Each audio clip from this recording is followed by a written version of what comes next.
SMTN.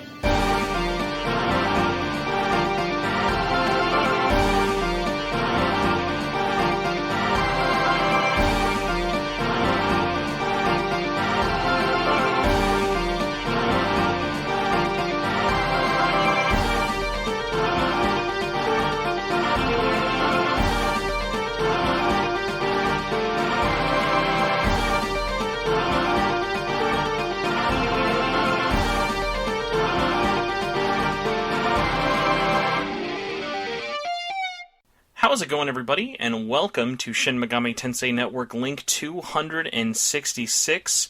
I'm your host, Spencer Presley, and joining me on this very special podcast, I am here with Vendi, who I had a very fun time. I'm going to give a quick tangent before I actually let you introduce yourself, Vendi. On Twitter, I was like, everyone will know you. So I at you and everything else like that. But we also posted Discord, YouTube, and Facebook and stuff like that. And I was like, I don't know if anyone will know this person. So I was like, okay, well we'll keep that to Twitter and then just be like, everyone else give us your questions and stuff like that. So I know you through Twitter. But Vendi, first off, thank you for coming onto the show. Who are you? How would people know about you if they did? And if not, what's a good description for who you are and stuff like that? Well, first of all, hi. I'm a Mexican artist that focuses on fan art. I mean, everyone on Twitter knows me like that. And, well, right now, I'm on the Mega 10 fandom. And yeah, I have done illustrations for other fandoms, but right now it's at least SMT, it's my main focus. Like, I'm more active on Twitter, but I do also post on other social media. But yeah, I think Twitter is more my thing, to be honest. Yeah. Yeah. And because I had found out about you, I wish I remember the piece. It was, I think it was maybe during E3 last year, because I know a lot of people really kind of saw your stuff with like the Shinji fan art and stuff, especially after that live stream.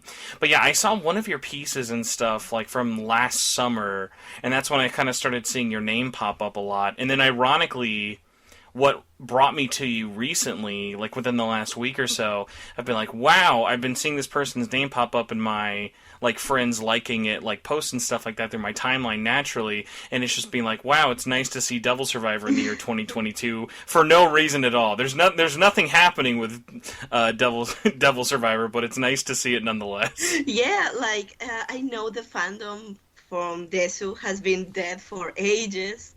But I just recently got into it, and because of that, I have seen a lot of people talking about it in this year, 22. And it surprises me a lot because I have friends that have been on the fandom from a long time, and they say like, oh yeah, I haven't seen anyone talk about the games, like from 5 or more years, and I'm really glad to see more people starting the games because of me.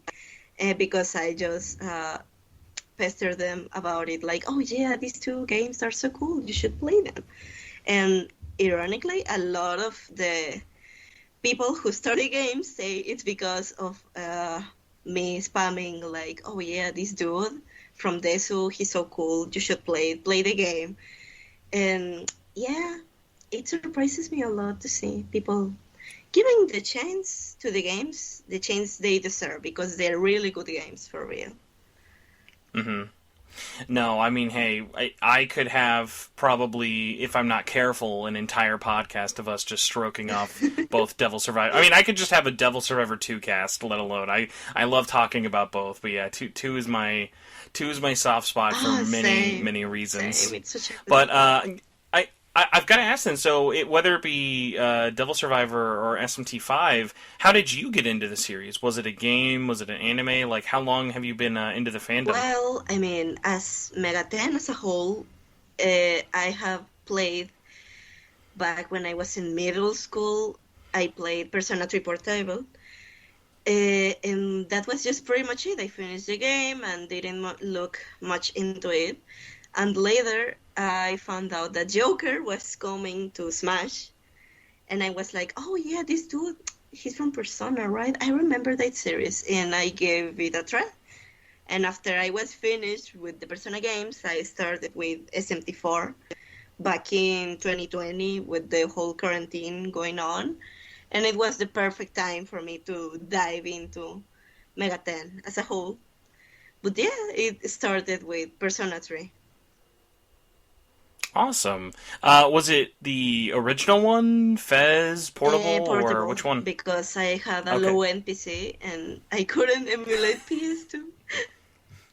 You know what I would have said, because you have very good taste and you wanted the best visual novel money could Yeah. buy, and that was your answer. I'm one of those weirdos who, like, once Portable came out, I was like, that's cool. I'm never gonna touch the PS2 ones ever again. So you've played the best version. Yeah, I think it's Congratulations. the best too because it feels more complete. I mean, it lacks the 3D scenario, but I think the game handled it pretty well with the visual novel aspect.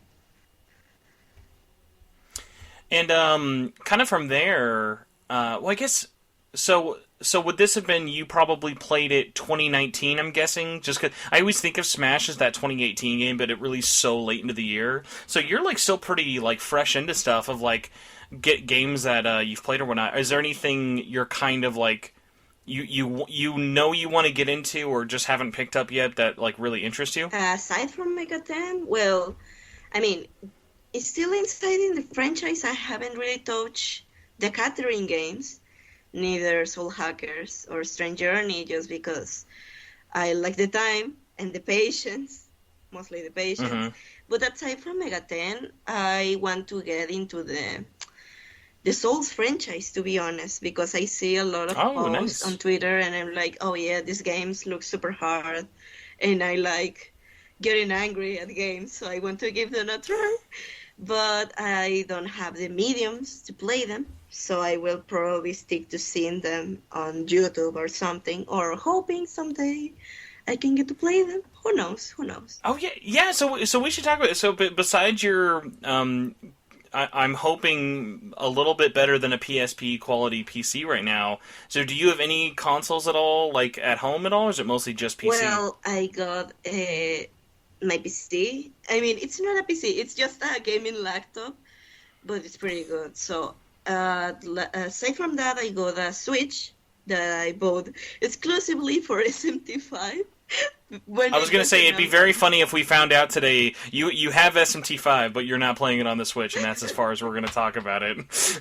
Nah, I mean, I could have emulated, but I wanted to, of course, get it legally. Sadly, I don't have it physical because there aren't any gaming stores near where I live.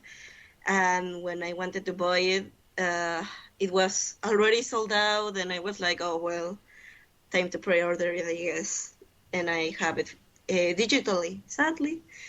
But I also got original SNES, a Super Nintendo with some cartridge. Oh, nice. Sadly, I don't have a TV, so I can really use it, but it's like it's there, yeah. I also have a Wii too, and a Nintendo DS that I can really use because the upper screen is completely dead, so I can't really use it. Can I just say you're making this sound like you have some weird like artist prison cell you live in of like, I've got a Wii, I don't have a screen, I've got a bottom of a DS, it's mostly a Game Boy Advance at this point. So it's like, I'm doing this podcast off a tin can and a string, and I'm eating once a week. I'm doing great. Well, you're not too far off, to be honest.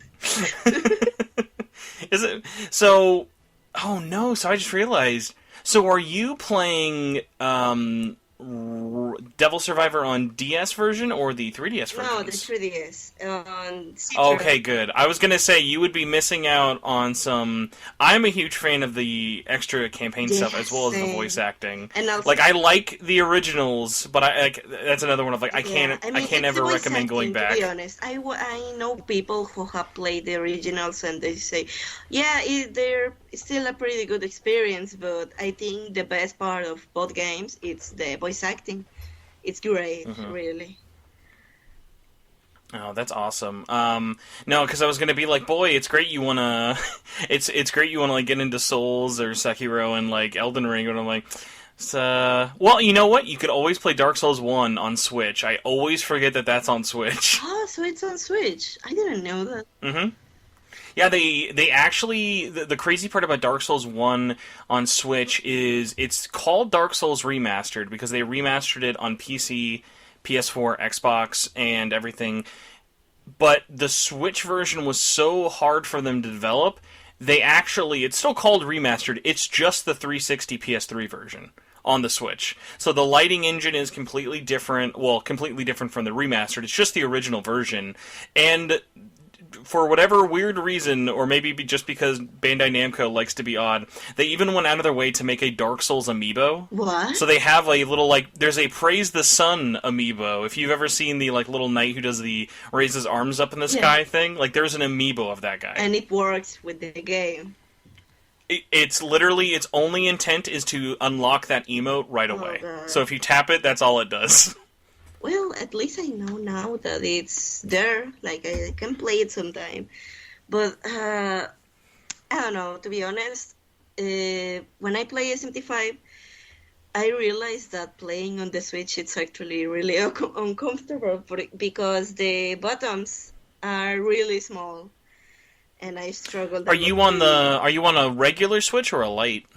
Regular, but I don't have a TV, Interesting. so I play it normally. Interesting, yeah, because thankfully there are things you can slide in to have a bigger buttons and stuff like that. This is the weird thing. So I have really big hands, but I've never been one of those people who are these are too small for me. One of the common complaints the PlayStation Vita would get all the time is the buttons were too small, and I'm my giant sausage fingers are never complaining about this, but I'm always wondering what's wrong with maybe my brain is just made itself think oh, this is bad, but you're happy, so it doesn't matter. Because it's one of those funny things of I'm waiting for the day where I grab a controller and I'm it's too small, I can't touch it. Whereas I settle immediately. I've never had that moment of nope, it's not good for me. But I definitely I can see it, especially because the Switch is a weird one of I think the Joy-Cons, you either love it or you hate it. Those are very, divisive in terms of how people feel about it. Well, I don't really hate them. I mean, they're fine, especially because the Switch it's mostly intended for kids, younger audience. So I can see why they're small, but sometimes, especially the joysticks, they feel I mean, I struggle a lot because I get the controls confused, and I'm oh yeah, these are so small I can't even see the letters on them. But it's a matter of getting used to it, to be honest. No, definitely. But so we'd mentioned that you'd been getting into Devil Survivor. Was this just someone recommended it to you recently? How did this come up? Because Devil Survivor, much to my chagrin, has not been very relevant in the past 7 years. Yeah, I know that.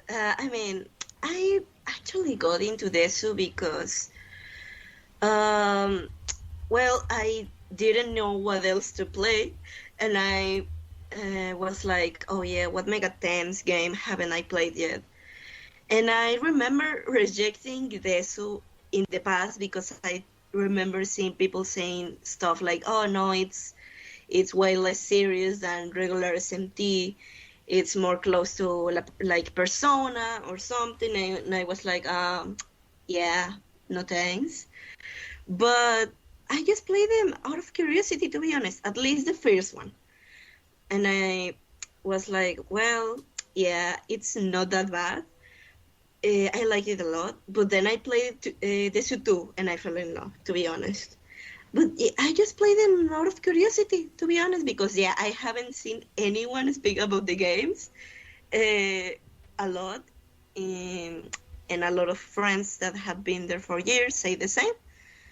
So, yeah, I just wanted to be honest. So I have a couple of Devil Survivor questions for you. So this is a safe space. You can be honest. I'm just genuinely curious. So Devil Survivor 2, have you seen the anime? Yeah, I have. Like, What are your 3 times. thoughts on that? Well, as a standalone piece of media, I think the anime is pretty okay, to be honest. Like, it reaches its purpose of entertaining, keeping you there. I also think the soundtrack and the animation it's pretty good, to be honest. But if you compare it to the game, I think it's pretty bad because the anime, I mean, yeah, there are very few chapters and you can adapt a 1,000 hours game into just a 24 chapter anime that easily. I know that.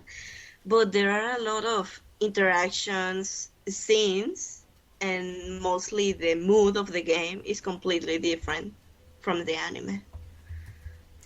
So this was the weird thing for me, because of how long. Because I was following Record Breaker. Because originally Record Breaker was just meant to be a year after, much like so. Overclocked came out like barely 2 years after the first one, and was just a moderately enhanced with a couple of new features and voice acting, and that was the plan for Record Breaker.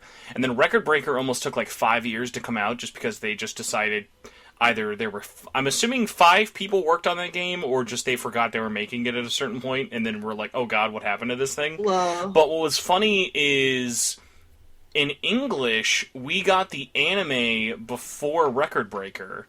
And what was funny about it is that was the first time we got to hear those characters voiced. And it was a completely different production company who did the voices for both.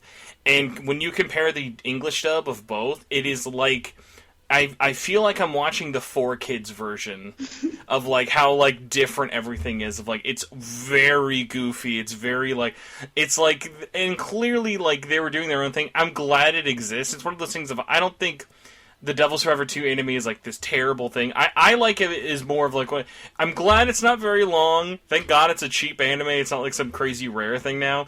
But it is one of those weird ones of like, if I, like, I will have to be very specific in a case of ever recommending that to someone, just because I'm like, just play the game instead. You're probably not going to enjoy it, because I was coming from playing it originally, and then like I can fill in the blanks, but yeah, like you're trying to cram in this story in a medium that just doesn't have enough time to stretch it out, especially for all the characters. Like, I remember thinking of all the characters who don't get enough attention. I'm like, where I wanted at least 9 episodes dedicated only to Jungo, and I did not get that.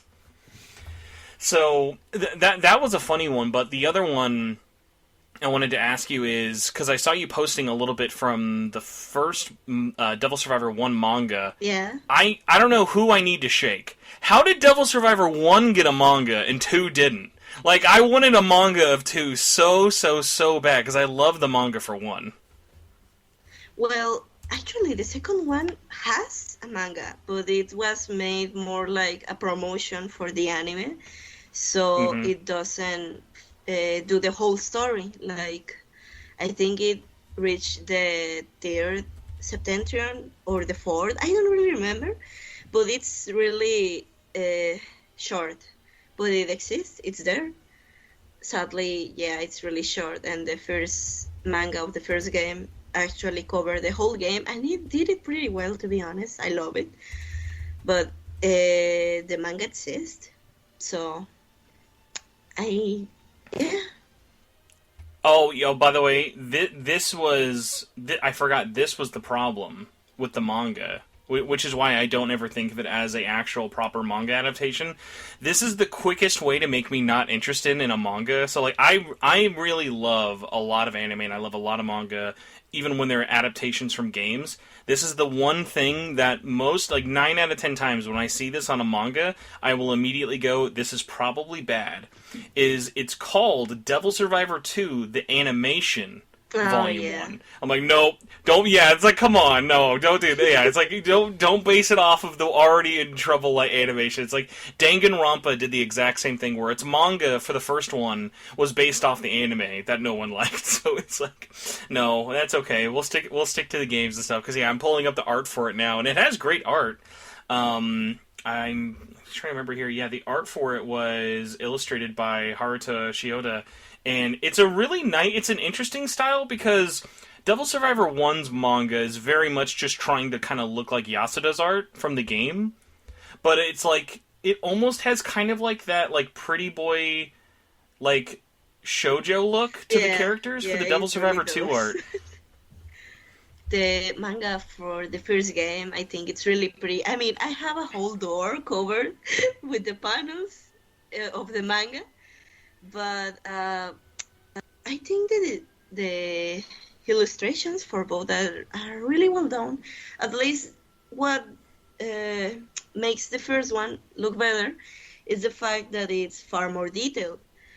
But at least the second manga, I think it looks pretty, to be honest, but it looks way more simple than the first one. And since it was done for promotion of the anime, yeah, I can see why they didn't really like put a lot of effort into it. But it's still pretty good. Yeah, maybe one day, because I saw that it actually, the publishing rights for it were by Square Enix, so Square Enix actually published it in Japan. Maybe because now Square Enix is actually starting to do manga that's not just about Final Fantasy, maybe they'll get really bored one day and release it, because it's only 4 volumes. Like, it would be possible. Like, crazier things have happened, and even though I just said, no thanks, I'm not interested, of course I would buy that. I'm not gonna not buy that. If, like, you put something in front of me in the year, any year, that says Devil Survivor, I'm like, okay, I gotta buy this or whatever same. at this point. I mean, I actually order like second-hand volumes of the manga of the second game, and I'm waiting for them to get here. But like, I was like, oh yeah, there isn't any merge of Desu in this year of age, so I have to get this at least because it's. I hope. I need to look up actually. I think it was 2009. I'm trying to remember when Devil Survivor came out, because I'm like, we've got to be near. Because I feel like we're just constantly living in a cycle of it's something's anniversary. Because I remember when when Soul Hackers 2 got announced, and it was like, it's the 25th anniversary of Soul Hackers 1, and I'm like, what? Okay, I didn't even know, but that's alright.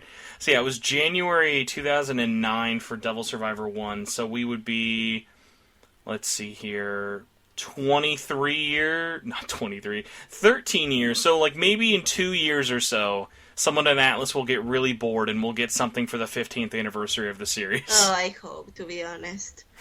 I really hope so.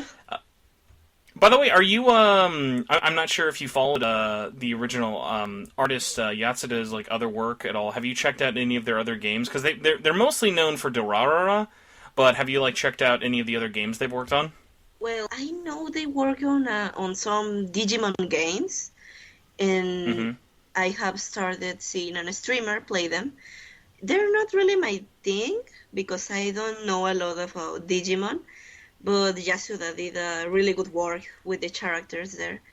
And aside from that, I have only seen, well, the Durarara characters, because I know they got a DLC on Japan in the second game. But that's just pretty much it. Do you know the story about how we almost got the Durarara characters in the Western version, but they literally had to be removed at the last second? Why? So, Durarara's anime, or it could be other factors, but I at least know the anime or the Western publishing rights were tied at the time to Aniplex. Ironically, Aniplex actually works a lot with Atlas. They have the rights to the Persona 3 movies and the Persona 4 animes. Maybe also the Persona 5 anime, but I don't care enough to actually follow that one. But I know at least definitely Persona 3 and 4. And basically, there was no copyright discussion needed to bring Durarara in. All they had to do was ask the original creator for the Japanese version. They were like, hey, we love these characters, we think they'd work great as like a cute little like DLC thing, because they're just in the game, they're just like little characters, they have no voiced lines, there's no story stuff, they're just there. It's very minimal, but it's a nice kind of like cool collaboration thing. And for the West, they brought them in because it was just part of the base game code of like, okay, cool, we'll translate it and do everything like that. And then at the 11th hour, Aniplex came to them and said, hey, we own the rights to this, you can't release that. and they thought, oh, well, maybe they just want money for it, because it might be paid DLC or something like that. And the amount of money Aniplex wanted was so much, it wasn't even worth selling. Damn. So the characters are all translated in every version of that game. From the European and the North American version, they're all in the code, translated and everything. And if you actually use game cheats or whatever, or modify your save data, you can get them. They're all there and they're all done. It's just that they got thrown into copyright hell at the 11th hour, which is such a shame. But you can use them. If you change the game, they're there. Yeah, so that's always been kind of a bummer one, especially because of how much. I guess I was probably into Durarara first before Devil Survivor, unless I'm getting my timelines all mixed up. But yeah, that one really stung hard just because of how much I really, really liked it. But I would say if you ever get bored or are remotely interested, there is a lot of interesting crossovers between Shin Megami Tensei and Digimon Cyber Sleuth.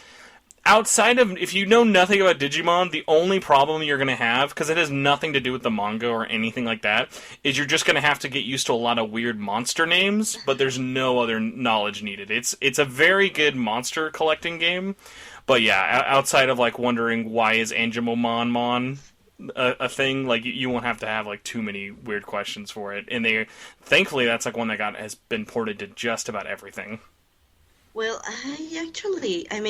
I'm not familiar with Digimon, but I know it exists because where I live, the Digimon anime used to be aired when I was a kid, and I used to see a lot of kids talking about it. And I was like, oh yeah, isn't that Pokemon or something? And they were yeah, but no. And I was like, oh, all right. But I didn't really investigate.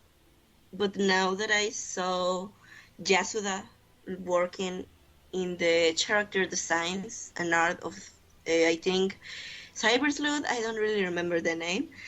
I got interested, to be honest. Maybe I will give it a try in the future, especially because it recently got a Spanish translation, so it will be easier for me to play the games at least. Nice. Yeah.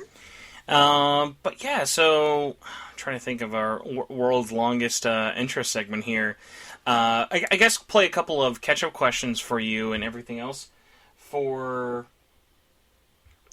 you, how much of SMT5 have you gotten to play since it came out last year? What? Sorry, can you repeat? Oh, no, you're okay. How much of SMT5 did you get to play, if you, whether you've beaten it or how far have you gotten? Oh, well, at least at this time, I have gotten all the endings. I have done pretty much everything, but I'm repeating it a last time for getting the bad neutral ending, because I got it the first time I played the game, and I was like, no, there is no way that is all. And I reloaded the same past save file, and I did all the things that I needed to do and got the true ending, but I accidentally rewrote that save file, so now I have to do the bad neutral ending again for the last time, but I have gotten everything so far. Oh, wow. Okay, nice. And for you, you can feel free to get into this or as little as you want. Did it live up to your expectations? How did you feel about it? Well, I love the game. I love the characters, even with the little screen time they got. Of course, I expected more of a SMT4 level of story, but since I have played the past games, like the first one and the second one and Nocturne, well, I didn't think it was bad, because I get that the approach they got was more like they did in the past games. Like SMT4 got a very big story, and I know people expected something like that, but I think SMT5 did a good job. The story was quick. Sadly, a lot of the characters didn't have a lot of presence, but I think it did its job well, especially with the gameplay, and the art direction is amazing. and the exploration Mhm. is too. So I really enjoy the game. Nice. For you also, I know you mentioned you hadn't really played the first one, but it's not necessary at all to be excited for the sequel. But where are you at right now with Soul Hackers 2? Is it were you excited after it was announced? Have you just been kind of following everything? It's a weird one of like there's news about it out literally every day, but I think it's one of those easy ones of like there's as like you can pay as much or as little attention to it as you want because there's just been so much media coming out of Japan for it. Yeah, well, when I saw that Soul Hackers was getting something back when it was just a countdown in the website, I was like, oh yeah, this looks cool. Maybe I give the original second try because I actually played like 3, 4 hours of the original, but I dropped it Hmm. because I didn't have patience. I was like, oh yeah, I guess I will give it another try. But then I saw the art style of the second one, and I was like, oh yeah, this looks too anime for me. But now I grew fond of Ringo's and Fig's design. I think they're pretty cool. And I hope that when the game comes out, it surprises me because I learned that if I don't expect anything, I will get surprised with games. And I think, well, Soul Hackers has a good cast. Like the compositor of the music, I think it was the same as Nier Automata. I may be wrong. I read something like that somewhere. Yeah, its production company is the same company. I'm always reading. I think it's like Mandy or something like that. But yeah, the same company who did the soundtrack to Nier Automata and Nier Replicant are all working on this one as well. And I mean, everything we've seen from the soundtrack seems really, really good and very different, which I really, really Yeah, it liked. looks new, to be honest. It gives a fresh vibe to the franchise. And remember reading an interview with the creators of the game, and they said like, "Oh yeah, we aren't going to make Ringo's story are being like, oh yeah, am I a robot? I'm an EA. Why do I have feelings? Because a lot of media do that."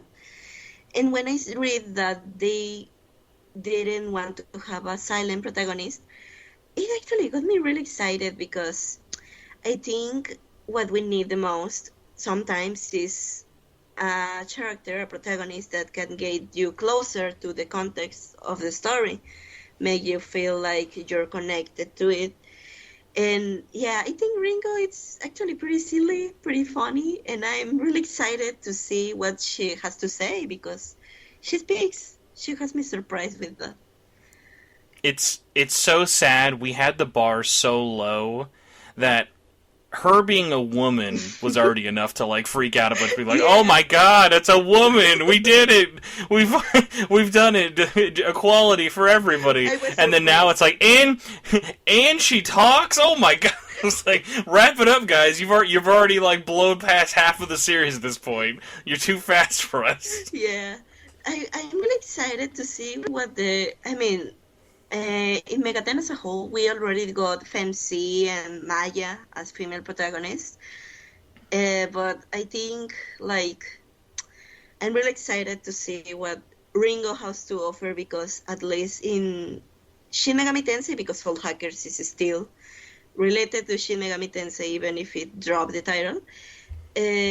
I can't wait to see what she has to offer because I saw the latest trailers and I remember the first one being like, oh yeah, this looks like generic anime. She looks pretty normal. I don't know. But then on the second one, I it got me it caught me off guard because Ringo seems like she has something hidden or has more to offer apart from her beautiful design, messy design. I can't draw her at all because of that It's jacket. she's got to be equal parts fascinating visually and also frustrating because it's like yeah she's such a busy design and then also I think of anyone who wants to cosplay her must just hate it Yeah. because like you can't cosplay that without the jacket actually being light up otherwise it's just gonna look really really cheap or whatever so it's it's a really interesting design of like it's very unique It's not sexualized at all. Like, I don't think anyone really is very sexualized in terms of, like, what you would kind of think of for, like, we're an RPG cast, which is always nice of just, like... And obviously, nothing's wrong with sexualizing a character for their design, but there can be a lot of cases where, hey, their entire personality is just into how much boob or butt they might have. So it's nice of, like... The designs have continued to surprise, especially for everybody. Considering the cast isn't like super, super crazy big, but considering the team who's making this, their like art pedigree and everything for it has been really nice, as well as also like the like art director they have for it has done a lot of really great work previously. By the way, for you, kind of talking about the team's past work, did you have any interest or opinions at all in Tokyo Mirage Sessions at all? I haven't played the games. I know there are two because there was, I think, a Wii U version and then the Switch. I don't really know if it's just like a re-release, like remaster, but I haven't touched them at all. Like, I know they exist. I have seen screenshots and stuff from them, but I haven't really touched them like at all because I don't really have the time, and I want to get the games legally, and I'm poor. So I'm waiting until I get the time to give them a chance because I have seen people say that, oh no, they're garbage, don't touch them. But I have also seen other people say that they're pretty good. And the character designs, I think they look interesting, to be honest. Yeah, because I'm a really, really big advocate of Tokyo Mirage Sessions personally. I'm a basic little sad boy or little girl, depending on who you ask, and I like J-pop, so I'm like, oh, cool, it's a story about J-pop. But also, going back to like the whole Ringo discussion, is that the main protagonist you play as, he might be just like generic white guy McGee or whatever, but he still talks at least. No one's a silent protagonist in there. Everyone's an active participant in the story. It goes in interesting places, especially because I've played a lot of games that revolve around idol culture. It does an interesting twist on it of like no one's really the girlfriend. There's like no romance is never really anyone's subplot. It's just learning about all of them as characters. All the characters are really interesting. So like the fact that it's that team who's working on this, and actually going into another thing on top of Ringo being she can talk and she's girl. Another thing that makes me super excited about Soul Hackers is that none of them are children. They're all young adults. Yeah, which will be nice. Like a lot of the. I think a big problem that Mega 10 a lot of time has is that the main cast, they're teenagers or they're kids. I mean, there's nothing wrong with that. But I think making the Soul Hackers cast being adults gives more chance to a more serious storyline. Like, they can touch more topics that with a teenager audience and cast they couldn't do. Like, I got really surprised when I saw Ringo like drinking, and I was like, "Oh yeah, nice. She's an adult." I'm really excited for it because I think the last time we got a fully adult cast was in Eternal Punishment, and I mean they got Tatsuya that was still 18, but aside from that, I don't think any game from Mega 10 has a fully adult cast. I think Strange Journey does. Yeah, Strange Journey would have it, but then the thing with Strange Journey is,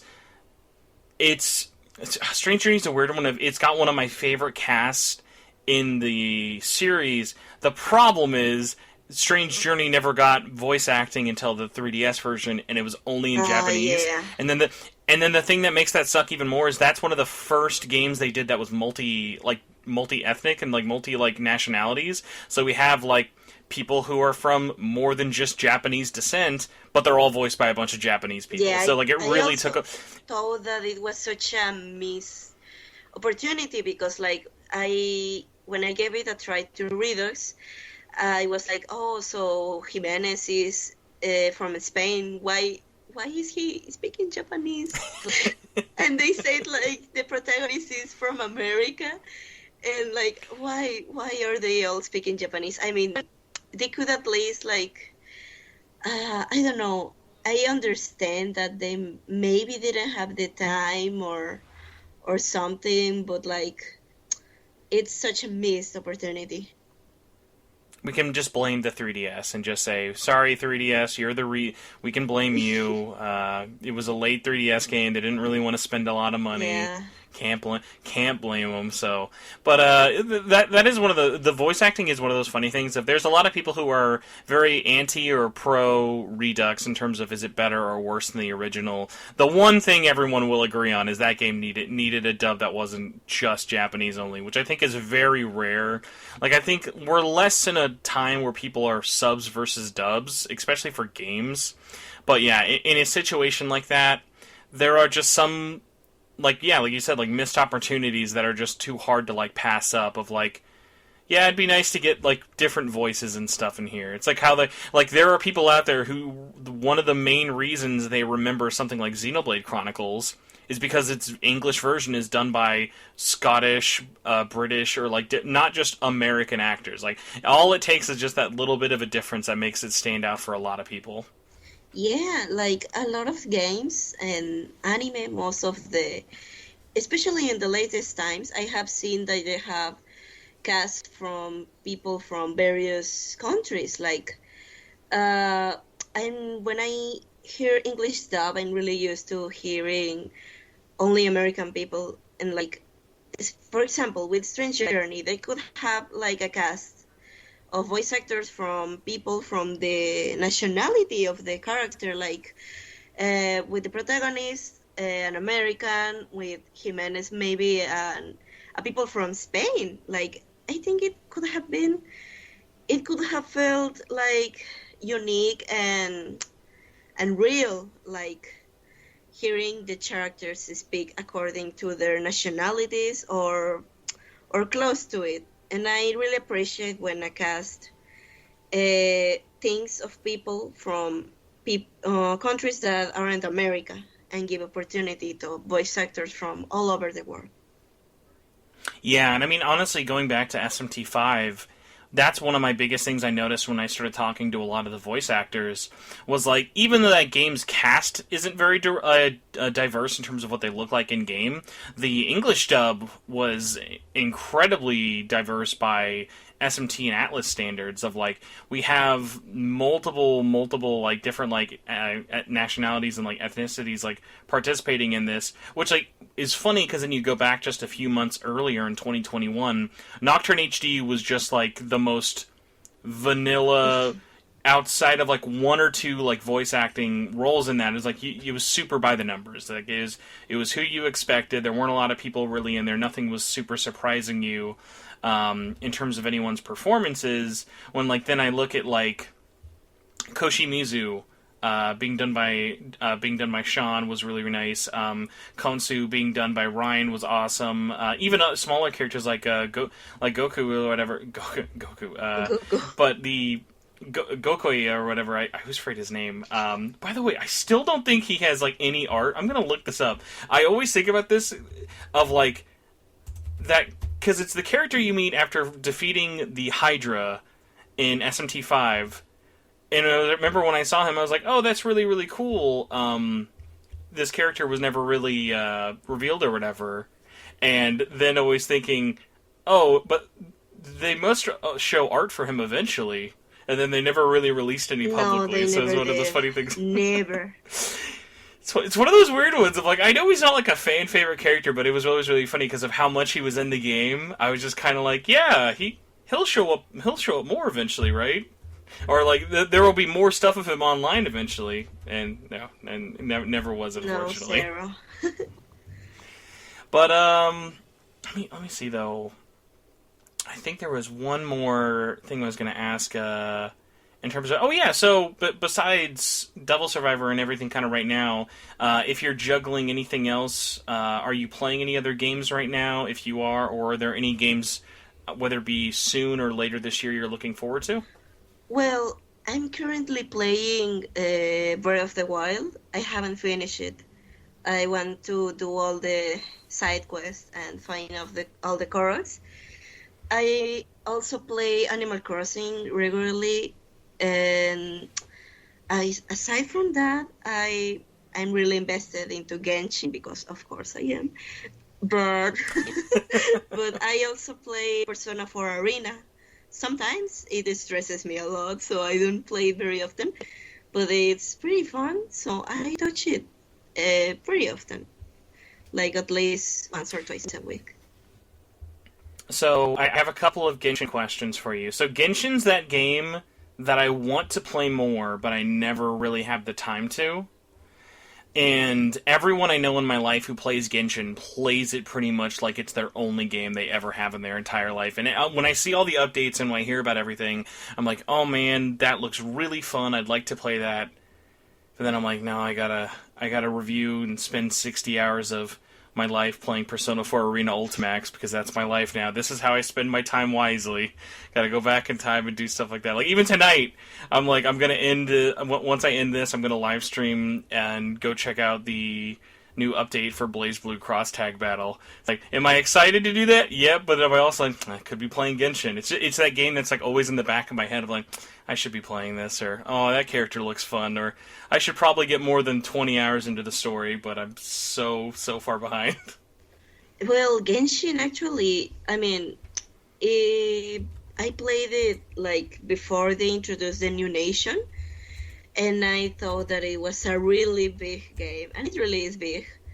But like, if you just sit down and play it for a weekend or two, you can actually catch up pretty quickly if you don't distract yourself from the main story, because there is a lot of stuff to do when you're new. But the main story isn't actually that long if you don't do side quests or world missions. So even if, like, I'm a really busy person, like I have school, I have work, but I still find the time to play Genshin, like at the night or the evening. Like, at least if you give it 1 hour or two per day, you can catch up pretty quickly, to be honest. Or just like a weekend or something. Like, don't let the big mass of content scare you, because yeah, it has a lot of content, but it's more like optional. It's pretty much an optional. The main story is awesome. And it isn't that long. Like, I have a friend that got into Genshin and finished the main story in just a week. Yeah. Oh my! Like when I see people like new Genshin updates drop, people will be like skip through all the cutscenes, like just trying to get to the new stuff, just hurrying through. So I know Genshin again, and I think I could probably talk about it for way too long. But I always like asking different questions for this because everybody's different. Do you play it on your phone, I assume? No, I play it on my laptop. I can play it Oh, on okay, the yeah. phone. I always forget it's on PC because literally everybody I know either plays it on mobile or PS4 and 5. I always forget that it's on PC. I mean, I have tried played it on mobile before, but the controls are far more comfortable on PC, to be honest. Because, No, like, especially if you play, like, it depends on your play style. But, like, I played mostly with a bow main character, and it feels more comfortable doing it on PC with the mouse and just view, and that's it. Yeah, I cannot do. I'm sometimes okay at touch games. I tried doing someone's dailies once. They were like, "Hey, I'm away. Can you do my dailies?" And I was like, "How hard could dailies be?" And you would have thought I was born with one hand. Like, I eventually messaged them and I was like, I cannot do your dailies. I literally just cannot do. And it was just like platforming. It was like, can you glide here, and here, and go kill these people? And I'm like, I'm just constantly like, I've played this game. Like, I've sunk I've sunk almost 100 hours into this thing on PS4 and 5, and I just cannot play it on an iPad at all to save my life. It's really uncomfortable. I can't either. So then, for you, what voice language do you do? So I do Mandarin, which I think it's like the second, like one of the like two games I play in Chinese. But it's one of those things of like, oh well, it's from a Chinese dev, so I might as well try and see what it's like. And it is surprisingly, or at least to me, it was surprisingly the best like VO quality I had heard out of the four by far. Well, I have tried all the languages. I played mostly on English, because I really like the cast. But I have tried all of them. I also really like the Korean dub because a lot of the characters have really nice voices, but I place mostly on English. But The now men I play on are, I Japanese. feel, undoubtedly all the guy characters in Genshin on the Japanese and Korean version. I feel like they're like 10% more horny for no reason. Like, just something about the Korean direction in the Japanese one. They're like, can you just be a little hornier? Because it'll make people want to buy you more. And I'm like, I'm not getting that from the English one. When I hear Robbie Damon, I'm like, when I'm hearing like Matt Middleman, I'm like, he's not trying to seduce me. This guy in Korea, though, he's trying to seduce me into getting my dollars. Well, the English dub does a really good job making the characters feel more human. And I think that's because that's why I appreciate it more. Like the Japanese dub is filled with moans and weird sounds, and I'm like, oh no, I don't want to play this and be scared of like someone walking up and hearing this, so I'm just gonna play it on English. Genshin sound effects with no context are a little bit too close to sounding like porn. Yeah. That's a good Oh point. my god. I need to like maybe make a video one day, but like I always feel like I have to preference this very hard. I really don't like Genshin's English voices, but it's only because it's my fault. When I hear them, I know who all those actors are, and I just hear them doing other roles. So like when I hear like Zhongli, I don't hear him. I don't hear his actor doing that. I hear his actor literally just doing the bad guy from Persona 5. Like when I hear Venti, I'm like, oh, that's like half of that's half of Erica's roles in one stereotype or whatever. So it's one of those things of like I don't have anything against any of the actors, but I feel like when the English voice cast gets brought in, they're mostly well known if you're voicing a like main character, and then the director just goes, do what you're most known for. Like just do the voice, do the Ryuji voice. Like there's no vocal difference between like Max doing Ryuji and whatever like blonde or white-haired character he's doing in Genshin. It's very minor. Yeah, at first when I got Chongli, I was also like, oh yeah, isn't this like the miraculous villain? Or like, I remember him more like, what was his name? Yeah, the bad guy from Persona 5. And I now that you said that, there's a lot of crossover between that and Miraculous Ladybug. God. I never realized that. No, and a lot of the Genshin community people like to make memes using the voice lines from the Miraculous Villain and illustrate Chongli, and it sounds exactly the same. It's the same exactly, and now I cannot hear it. If whenever I right I'm now, like, oh God. if I made a video of the final boss fight for Persona 5 and I just did Zhongli's ult of him saying there will be order, no one would know it was from Genshin Impact. They'd be like, "Yep, there you go." Of course, he wants order. It makes sense. That's the only reason he's doing that. Oh, okay, then my final Genshin thing, and then I promise we'll get into actual questions from everybody. Do you mostly play single player or multiplayer?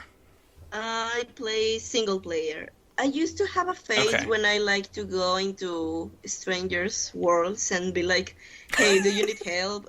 Yeah, sure. That doesn't or sound no. weird at all. It's pretty That doesn't fun. sound odd at all. But I mostly play on single player because I'm a farming person. Like the grind never stops, and I'm like, oh yeah, I prefer to just mute the game and put some music and play at my own pace. Because if you play on multiplayer and farm with others, they're really impatient, or they're like, oh yeah, your damage is garbage. How are you playing this? What did you do to your character? Why are they so weak? And I'm like, I know, sorry.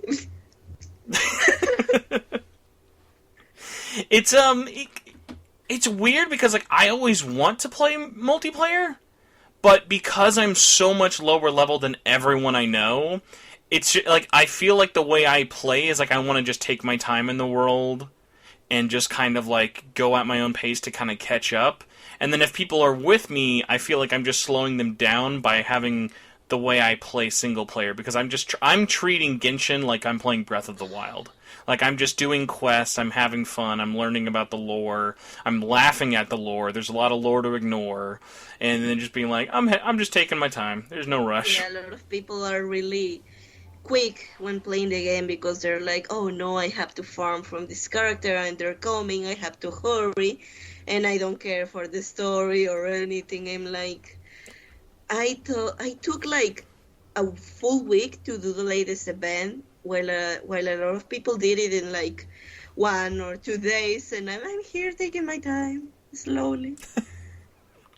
So clearly the answer to your problem is, if you need a side job, you just need to just become a Genshin streamer in your free time, and then you can just become a famous Genshin streamer and make all your money that way. Maybe, but I think that people will be really stressed seeing me fail on the domains pretty often, or be like, oh no, where am I now? I'm lost.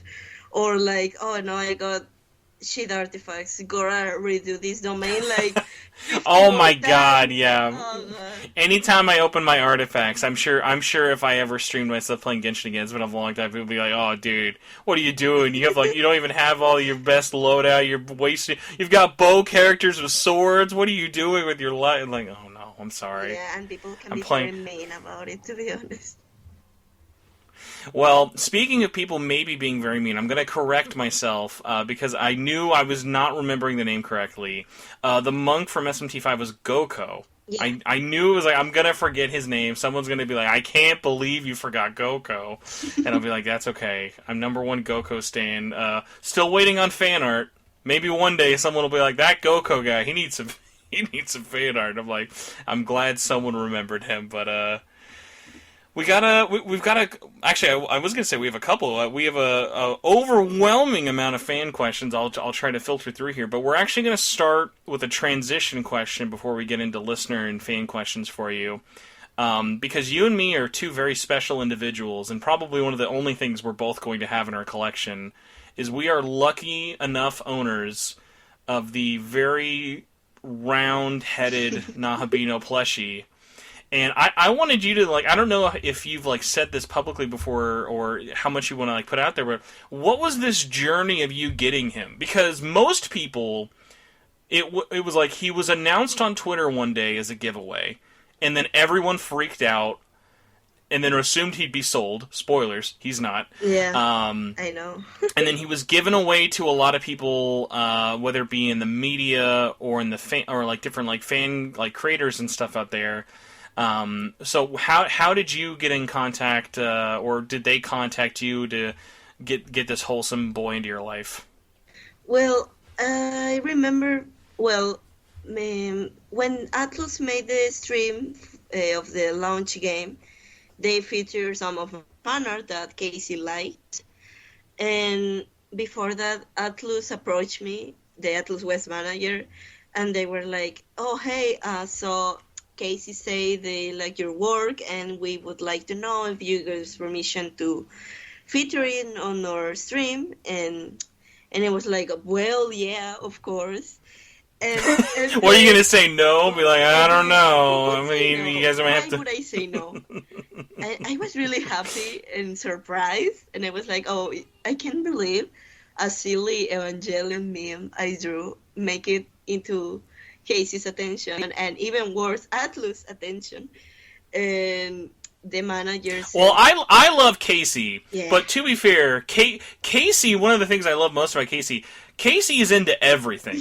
They will be like, you could tweet them about Tony Hawk or Bug Snacks or even I feel like if you tweet Casey about like maybe 1 in 10 things they might not know about. But like Casey, one of those individuals, like, oh, I love that. Oh, I'm into that. Like my problem is when I started talking to Casey last year, is like we have too many things in common. Oh. So like that was one of those funny things. Like Casey is just like so out there in like the best way possible. Of like, so that's cool. I didn't know that. I just figured someone from Atlus or like online someone saw that. I didn't know that like because they had picked that. That's how it stood out. So that's actually really, really cool. Yeah, it was. I was really surprised, and I also felt embarrassed because I was like, oh, dude, it was something silly I did in like 1 hour. And Atlas wants to feature it, okay. But like the manager told me that I just gave them permission, of course. I didn't expect anything else. I was already happy. And the manager told me that, oh yeah, so could you send us your address? We want to send you something. And I was like, what is it? I don't know. Time will tell. And then this was before the NahoBEANo was announced. And when they announced him, I was like, oh boy, I'm gonna steal this boy. I'm gonna find whoever has him, and I'm coming for you. You better run. And then the Atlas contacted me and said, yeah, actually, the thing we were gonna send you is the plushie, so please don't assault anyone. Just be patient. And I was like, oh my god. That, honestly, the funniest thing about that is I eventually got that way with a lot of stuff because I know people who work at Atlas of, like, I remember specifically with the Nocturne HD release, they had a little, like, press box that had some goodies and stuff in there. And I'm not a member of the press anymore, even though, like, I do not call myself, like, a content creator. And when that came out, I was like, oh, I'm gonna get this. Like, and so I hit up people, I was like, hey, I know you have this, I know you don't want this, let me buy this from you. And eventually it got to the point where they're like, hey, these aren't really supposed to be sold, so we'll just give this to you. Because it's like, these are not, like, they're not meant to be sold things, because it's like, but it's like, yeah, like, with the NahoBEANo thing, I don't even remember if, because I knew I wasn't expecting to get it. It was the only thing I knew I had coming was there was, like, a little PR box that, like, there were 2 PR boxes for it. I got, like, I think the day before the game came out, because I remember I was doing, like, a 12-hour live stream or something. I streamed, like, all day or whatever. And it was the one that had, like, the sand and the scarf and all the stuff like that. And I was like, that was all I really needed of, like, weird, dumb PR stuff. But the plush, and I'm not someone who's, like, crazy about plushes, something about, like, when I saw just, like, how dopey it looked, I was like, I need this in my life, and I don't really care about plushes at all. And I was already making plans behind the scenes of, like, if I can't get him, I'm either going to track down who made it, I'm going to find someone at Atlas to buy it from, or, because it was given away, I think there was 100 who got it through that Twitch giveaway on that same live stream, I was going to message anybody I could on eBay and be like, or online, be like, I will buy this from you. Because I have a friend who didn't get one, and he is a grown man and was very upset he did not get this small plushie. And I was like, dude, I feel bad for you. Obviously, like, you can only take what I'm saying with a grain of salt because I have it and he doesn't. But I was like, dude, if I didn't have this, I would have gone full Liam Neeson of, like, I will hunt this bean down. Of, like, I needed it in my life. Because it's like, it's a weird... And I think also another weird one was, like, people didn't really know at the time. And obviously, you're not really going to... Like, Atlas isn't going to go out of their way to say, we're never selling this, because that's not a good look. But it was never intended, and as of right now, I currently, like, I've heard nothing behind the scenes. As of now, it is still not intended to go on sale. So all the ones that exist were just meant for giveaways, or to, like, give the voice actors and stuff. So it's a very small number of them out there. To my knowledge, they've never sold on eBay, which I'm kind of surprised no one on Twitch sold them, because, like, I feel like at this point, now that, like, it's become a meme for so long, and I'm kind of surprised, because, like, because I forgot who first, I should, like, look on Twitter and try and think, like, who's the first person who said NahoBEANo, because it was just one of those funny things of just, like, it became a meme, and I was like, I think this meme like will probably be done. Beano. Yeah, like, the Beano name, because, like, when I... Well, oh no, because I was gonna say, like, when I saw that, I was like, I don't think he'll stay that popular for that long. I don't think people are gonna remember it. But it's like, we're in April now, and it's been 6 months, and you still see people posting the Beano face, and I was like, nope, it's still there. It got really popular because the Beano is actually pretty cute, and, like, actually the name Atlus adopted it because they didn't call it that way. They just say, oh yeah, it's a NahoBEANo plushie, and that's it. But, like, a group of friends and me started calling him like that, and I guess it just became popular. And when Atlus started calling him NahoBEANo, I was like, oh yeah, we did it. It's canon now. But it was just like a fun name like, oh yeah, it sounds cute. Let's call him like that. We also call the Ogami one that Atlas may think that we forgot about him, but we haven't. We haven't forgot. No. That one, that's extra mean. Do you know the story behind the Aogami one? What happened? There's one. Like, So someone made a one of a kind, like, I know who did it, but I forget, like, the story of, like, why they, like, I know they pretty much just made it because of the response to it, but that is a handmade, one of a kind Aogami plush. wait, so it's like, there's handmade. Someone did it. Yes. Wow. Yeah. It's really well done then. It's so that one is like, that's like, yeah, give it up. No one's ever gonna get that. Like, that's like one employee had that made for them, and that one is. But like, my whole thing with the Aogami one that I find so funny is he is comically large compared to NahoBEAno. Yeah, like, NahoBEAno's not tiny, but he's so big. Like, the najobino is already really big. Like, when I got him, he came in a big box, and I was like, what the fuck is this?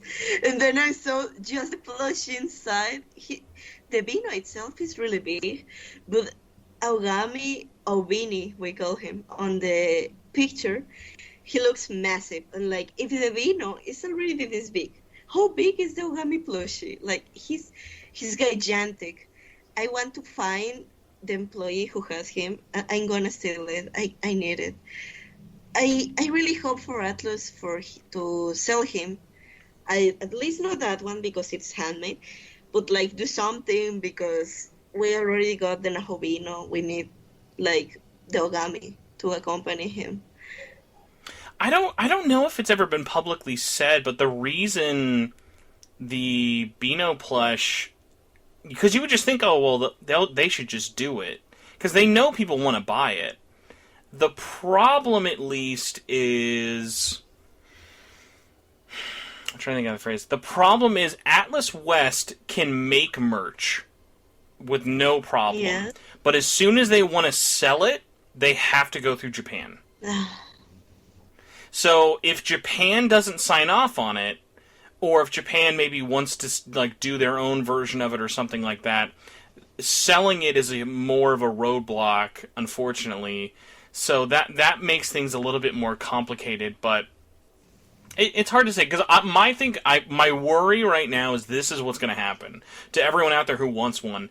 They will sell one eventually on the Atlas shop, but it won't be the same one. It'll be like a different design. Because like, the thing about him that I think I love the most is like, he's got his own awkwardness. Like, he's a little off model. His little stubby legs. Like, he's really stiff. Like, he doesn't feel like a toy you would buy. No. He feels like a little cute, like, little dork bean that you just like someone would make and you'd like buy in a back corner for like $50.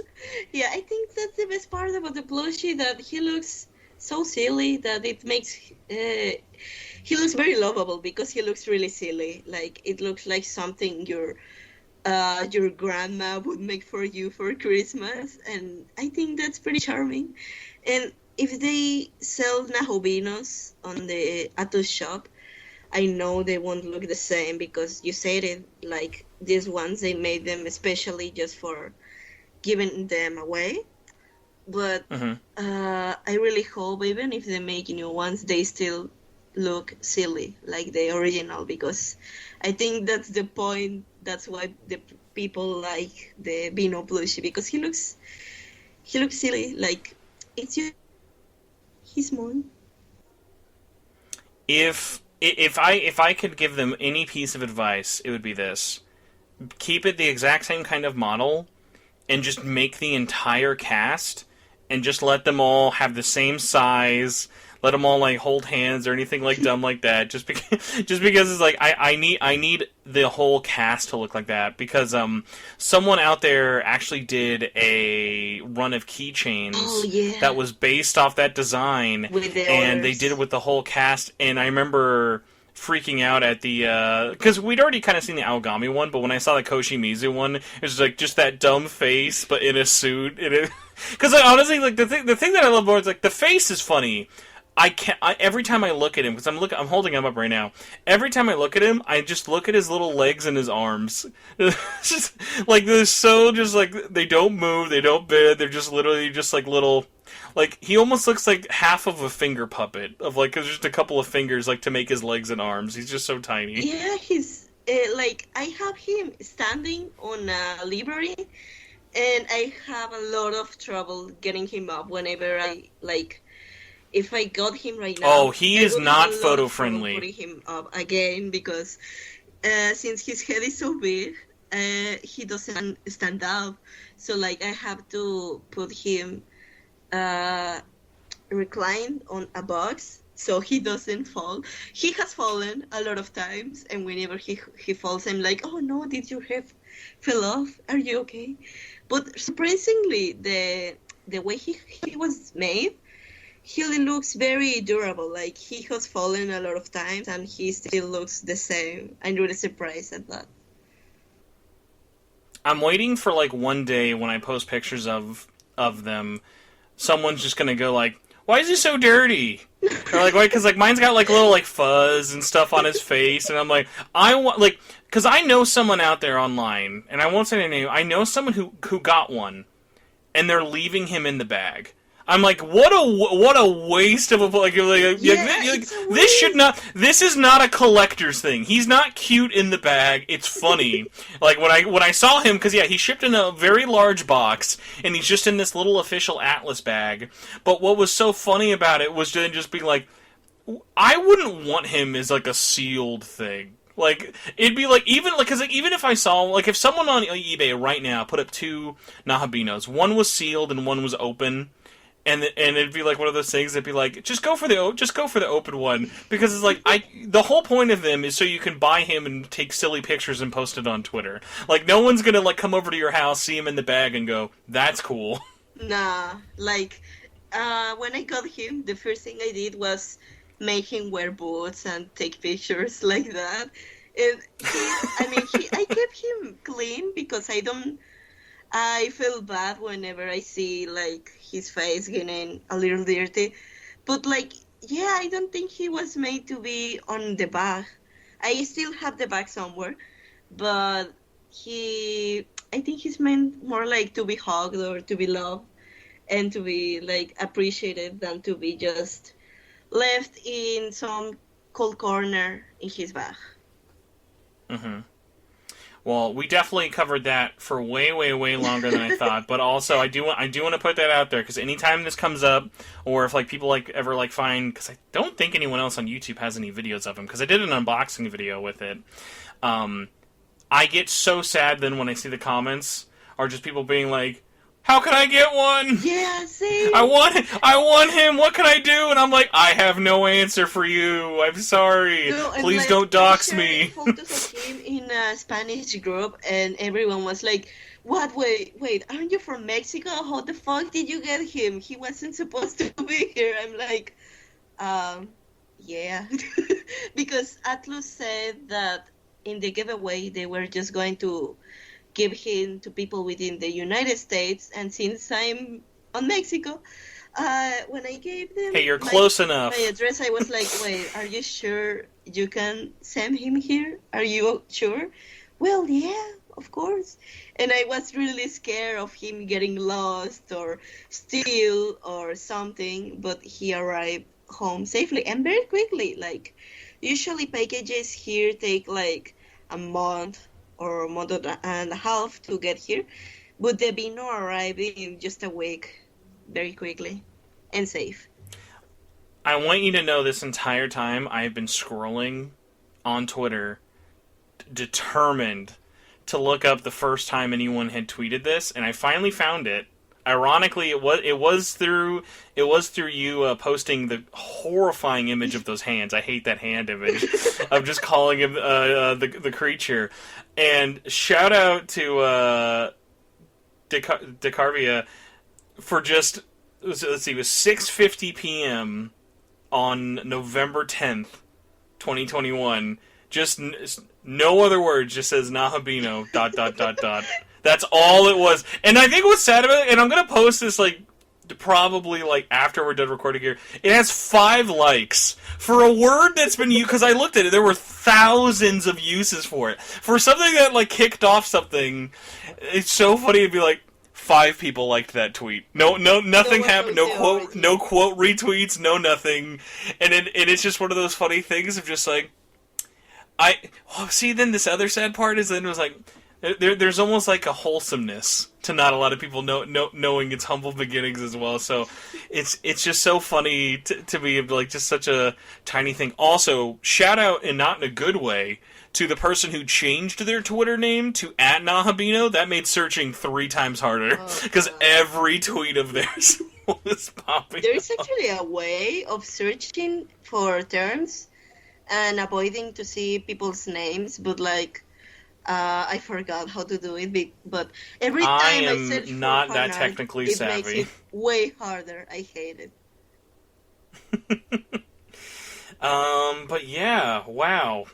Very long NahoBEAno topic aside, you know the thumbnail for this episode is just going to be way too many memes of him either smiling or scowling.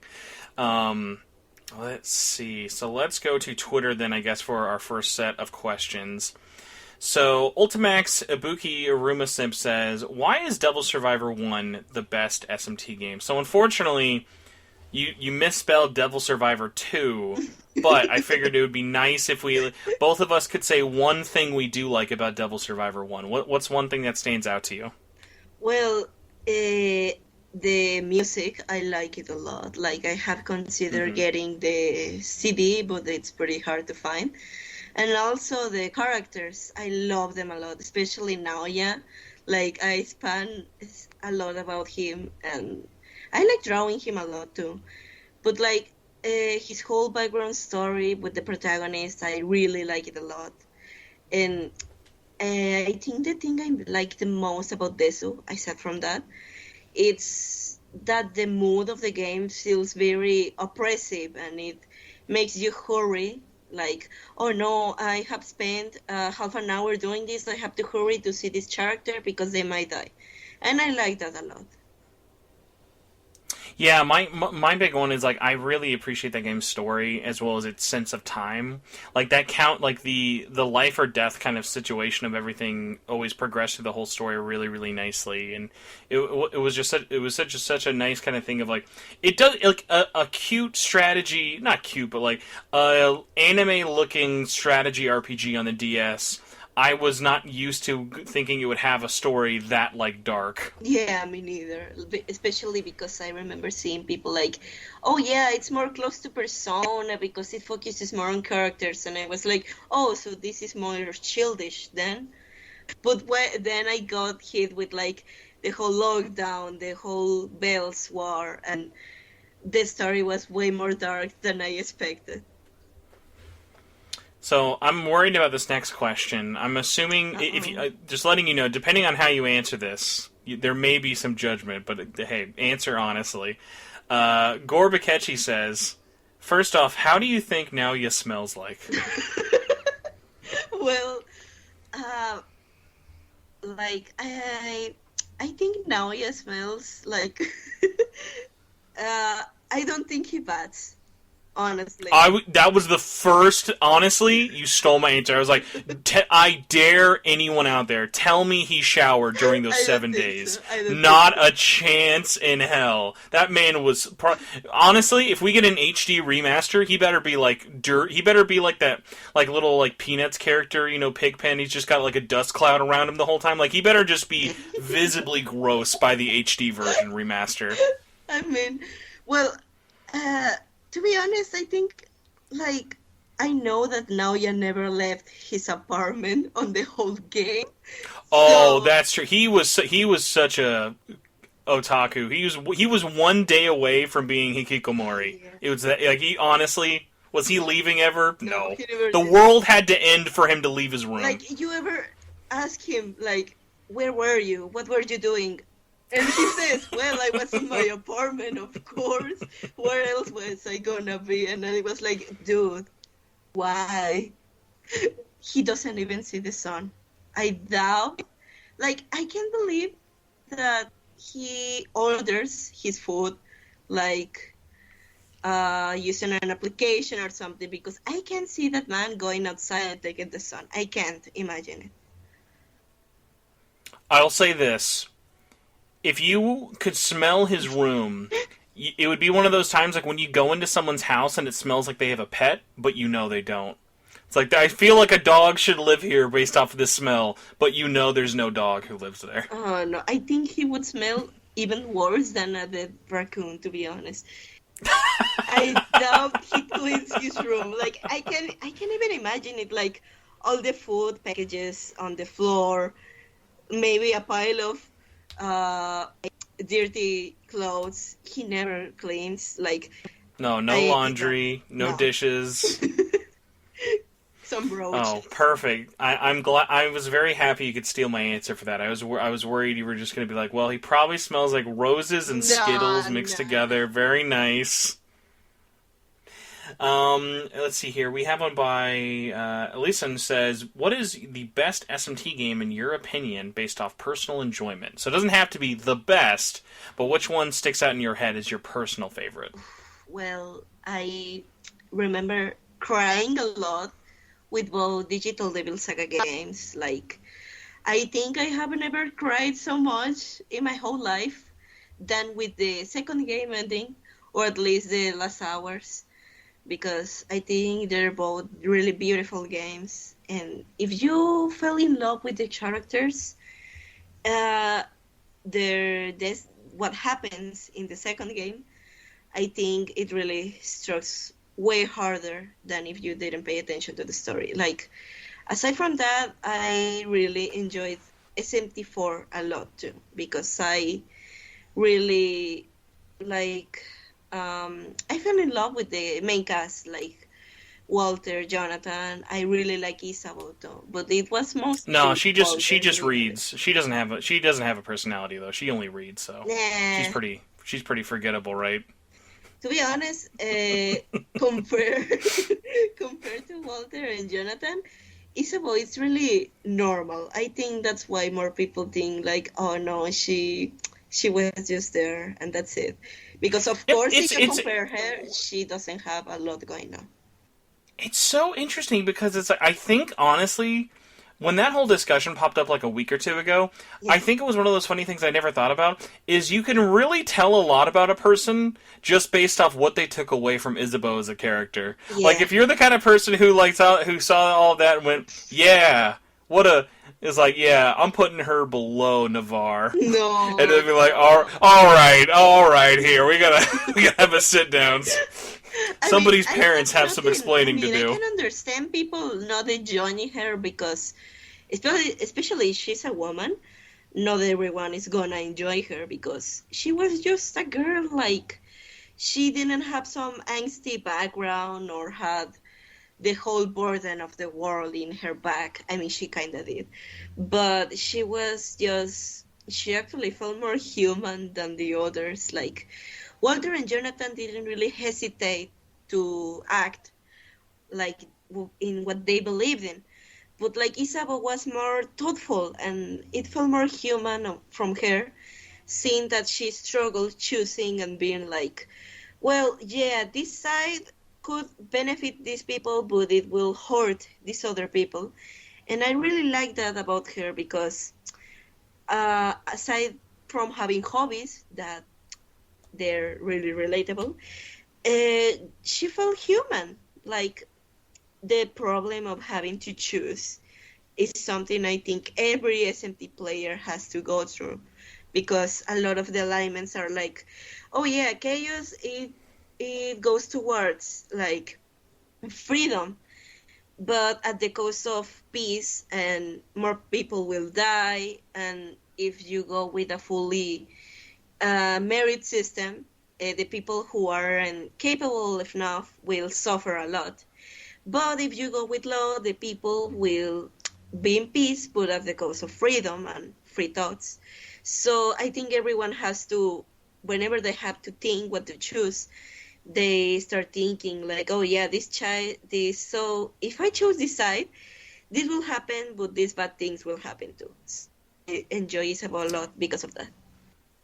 I honestly, like, that was one of the things I was most excited about when I saw that she was coming back for Apocalypse, was just to, like, get more of, like, her kind of side and perspective from, like, a different angle. It made me really, really excited. Sadly, the game didn't cover that a lot. She was more like, "Oh No, yeah, yeah, I have to it save was. the I mean, at the adolescent." very least, if you were coming into Apocalypse hoping for any character, at least it wasn't like I was going in there and be like, "Can't wait, give me some more Walter." How deep is the Walter lore gonna get for this? It's like, no, you better. I hope you're ready for Navarre 2.0, Flynn, and maybe a little bit of Isabeau. Yeah, I was really sad to see that they missed the chance to expand on Isabel's point of view, especially because she had to uh, save Flynn and she had to take care of the Masakado sword. And I was like, oh, so what is Isabel gonna do? But then she goes like, oh, yeah, time to go into background and do nothing for the next The curse of having the curse of adding like 17 new characters to that game is then trying to balance it with all the old ones. Yeah, I mean, the new characters were fine. Some were far more enjoyable than others. But it's a shame that, like, the only Prince, Walter, and Jonathan those, it's like maybe 15 minutes combined with the Oh yeah, if that. discussion and then the end. Like, that's it. I mean, the end of them having to fight alongside Flynn and Isabel was nice, really nice. But I think Apocalypse in general is just missed opportunities. It's a weird one of like, yeah, you could I could get into a whole thing with Apocalypse. I at least always remember Apocalypse a little bit more favorably of like, I was glad they decided to go for a different side of the story as opposed to just re-releasing 4 again. Like, I would have rather of them had that as opposed to just adding a different route into 4. Like, if like it, I know it's always like kind of like that thing of like, would you rather have something better that you've had before or something new and you might not like it, kind of thing of like, I liked that it was more new than anything else. Yeah, me too, because I started Apocalypse right when I finished 4, and I was like, oh, well, I Oh, can't that's wait got to to be so see, jarring. like, it was really weird, to be honest, because, like, I just finished the original game, and I was like, oh, yeah, I can't wait to see what Apocalypse has to offer, because I knew that it would cover more, like, the Tokyo perspective rather than the samurais.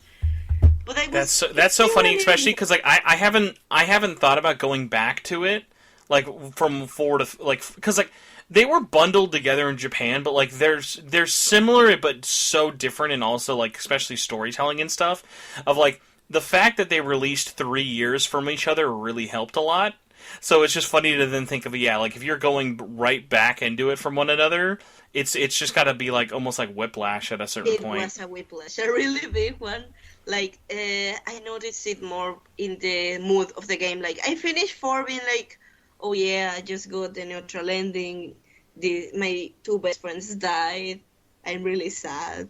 Well, and then Apocalypse being like, oh yeah, friendship, you have friends, a really big group.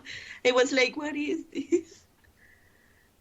Welcome to the Power of Friendship, the video game. Well, hey, speaking of friendships, this next question will hopefully kind of be up that alley. I'm gonna butcher everybody's real Twitter names. Norencia says, "Vendi, what characters in Devil Survivor 2 do you think should date each other? But Hibiki and Yamato are off the table because, of course." Yeah, of course. Well, I think Ronaldo and Makoto had. I mean, I know that they had like they knew each other before because, of course, they knew the game gives you that hint. I think they could have had more interactions. I think they're pretty cute together. And aside from that, well, to be honest, in Record Breaker, I saw Miyako and Io being really cute. Like, yeah, if the game shows you the beginning of their friendship, and I think it could end up being some more. But even if it's just friendship, I think those two are really cute because Io being more confident and helping Miyako open up more, it was really cute. Mm-hmm. Honestly, yeah, like with I don't know, maybe like I was thinking about like why I like the cast of 2 so much more. Because, like, I like the cast in 1 a lot, but something about 2, I just found myself wanting more of the characters, and not in a way of, like, oh, I felt like there wasn't enough, but of just those things of, like, what we did get, I always liked it so much, I just wanted more out of it. Yeah, me too. Like, I think the reason people sometimes prefer the cast from the second one is because they feel more like friends than the first game. Like, in the first game, it was like, oh yeah, we have to survive, we have to hurry, and that was it. But in the second game, the game lets you meet them, get to know them more, kind of like social links if you think about it. But it was really well done because they're quick, they're easy to do, and they get straight to the point, and you get to know the pretty enough to fall in love with the characters. No, I could not agree more. Red Knight Moon says, what would you go to in terms of alignment for yourself personally? If, like, so we're putting you on the alignment chart, where are you at? Well, I think personally I'm a very neutral person because, well, first of all, every time I play a Mega 10 game, the first thing I get is neutral, whether it's intentional or not. And because I think it's better when things are balanced. Like, for example, chaos, it gives you freedom. I think humanity deserves freedom to do what they see fit, but that just, I think freedom is fine when it isn't too much. Like, as long as there is order and peace enough for not to bother other people, I think it's fine. Like, I think things should be balanced. Other people think differently. But personally, I think, well, neutral is more close to what we already have, to be honest. Mm-hmm. And in general, I prefer neutral. Okay. Let's see here. SMT Drifter says, which Persona... And they said characters, but I'm going to make it harder, and you have to pick just one. Name one Persona character who you think could survive an SMT-style apocalypse. Oof, that can be hard, but I know the cast from the first 3 games, like counting Eternal Punishment. They use their personas on the real world, unlike the others. So I think you can grab anyone from within those casts, and they could, not easily, but they have chances of surviving a world infested with demons. Like, probably the adults, I see more them being more capable of surviving. Someone like maybe Baofu or Nanjo or Katsuya, maybe even Yukino. They would be able to survive easily because they have the experience, they're adults, and they are really powerful Persona users. It's a tough one because they're all so different. Yeah. In terms of, like, what I feel like they could, because, yeah, like, I think, like, the realistic ones, and then there are other weird thoughts in my brain, like, for whatever reason, one of the first things that popped in my head, be like, I don't know, it'd be pretty funny if be pretty funny if Adachi was just in SMT6.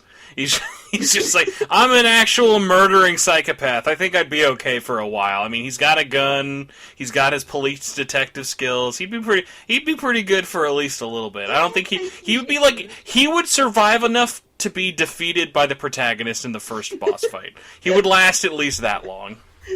Well, to be honest, I think Adachi would survive. Maybe what was his name? Sho from Arena. He would survive too because he's a very good fighter, I think. Basically, well, see, it's not even the fighting thing. The more mentally unstable you are, you're probably better off. Just be as unhealthy mentally as you can be. For surviving in a SMT scenario, I think you have to need therapy, to be honest. Like, I can think of a single character from SMT therapy or daddy issues. Okay. Either one works. Nah, it's a requisite to be mentally unstable. No, see, now you're just making me wish, like, we just need, like, the protagonist of, like, an Atlas game to just be a therapist. Shattered Shadow says, what are your opinions for future Atlas games using SMT5's engine with Unreal Engine 4, or in this case, Unreal Engine 5, since it's now out for everything? Soul Hackers 2 obviously uses a different style, but I personally hope they don't forget the style from 5. So for you, I don't know whether you care or are interested too much in terms of game engines and stuff, but would you want to see the style of 5 continue on? Do you like them kind of going back and forth? What do you prefer?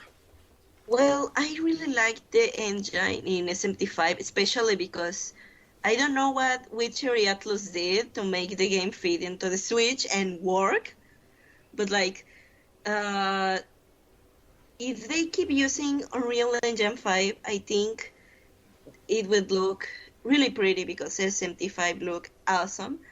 But I really like the Soul Hackers engine too. But I hope they keep using the SMT5 engine for future games because it's look they already know how to use it because they were able to fit such a big game into the Switch and make it look so good.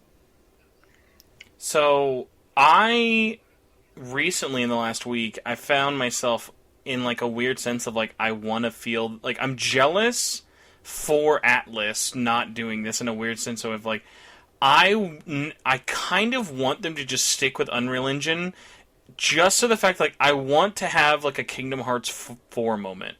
I want there to be a trailer for the next big budget SMT game where people don't even think it's a real SMT game because it looks so good. Oh, like yeah. I want people to like look at the art style and just be like, "Wow, that's crazy." Like I would love it if they kept it and had that moment because I think like with the results they got on the Switch, because I remember like for years, all jokes aside, literally thinking like this game's gonna probably run and look really bad because of how ambitious they're trying to be. And for what they ended up getting, I was so impressed with the end result. And then to like just think about like what it's gonna look like on more modern hardware, whether it be like PlayStation 5 or PC. I would love it if they like got the chance to kind of just like really stretch out their legs because I think they have such a great art team that there are so many times where the art just can't be complemented well with the 3D models. Yeah, like SMT5, to be honest, when I saw the trailer, the first one for SMT5 back in the, when was it? 2017. On the Nintendo Direct Mini. I was like, oh yeah. I was already familiar with SMT at the time. Like, I was just getting into 4 and 3.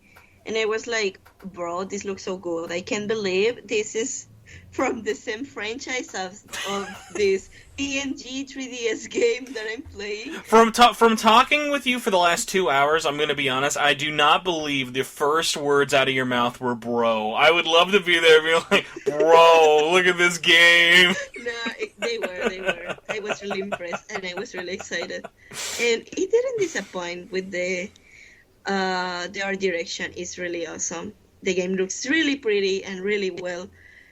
Especially if you consider that it's on the Switch. The Switch. Like, there are so many ugly Unreal Engine games on the Switch. People don't like a great example actually. So No More Heroes 3 just got announced today, is now coming to all consoles this fall, and I purposefully didn't buy it because I was like, this is gonna come to other systems. I'm like, I love No More Heroes, but this is an Unreal Engine 4 exclusive action game on the Switch that I know is gonna run and probably play not great. And I can wait a year for a PS5 version, and I'm so glad. Whereas, like, something like SMT5, I wasn't going to wait in general, but it was one of those things of, like, even though I know SMT5 is going to come to other systems, I was never playing it thinking, if only it looked a little better. Because, like, obviously we can see that there are compromises there, but they still retain enough of what makes that game's identity special. Like, you're not running through the world and it's like chugging at like a single frame rate. Like it's never that bad. No, and I really experienced like frame drops and like very big scenes, like the alignment change point. I remember being well, I was really impressed when that happened, but I had like some big drops when the scene changed, and I was like, no, is this because I'm playing it on like Oh yeah, normal? handheld would Yeah. have a difference compared to docked for sure because the game runs totally different handheld and docked. Like for me, SMT5 was actually a funny one of it runs great in both, but there are definitely more conceits when you're playing in handheld compared to docked. But what's funny is because it looked so good on the TV, I was like, I'm just gonna only play this on my TV. Like I checked it out enough for like comparisons, but it was just so pretty on my TV. I felt like I was doing a disrespect like going back to handheld, even though I needed to be away from my TV. But no, like that's one of the funny things is like with SMT5, when I hear people who are like, "Yo, dog, that game looked like trash," I'm like, no. No. Like if you think that was them being like lazy, like you're very very wrong. Like, they busted their butts to get that game to run and look as good as it did, and it shows. Like when I play Uh, the game, first of all, I was really impressed with the scenery. I like of my 1,000 time playtime. Probably like at least 2 hours are of me standing just taking photos of the scenery because the game looks so pretty. And oh when I my, say oh people my saying like, gosh. "Nah, this looks like garbage," bro, did we play the same game? And Can we just agree? Because this was one of those things that I was like, they have to patch this in.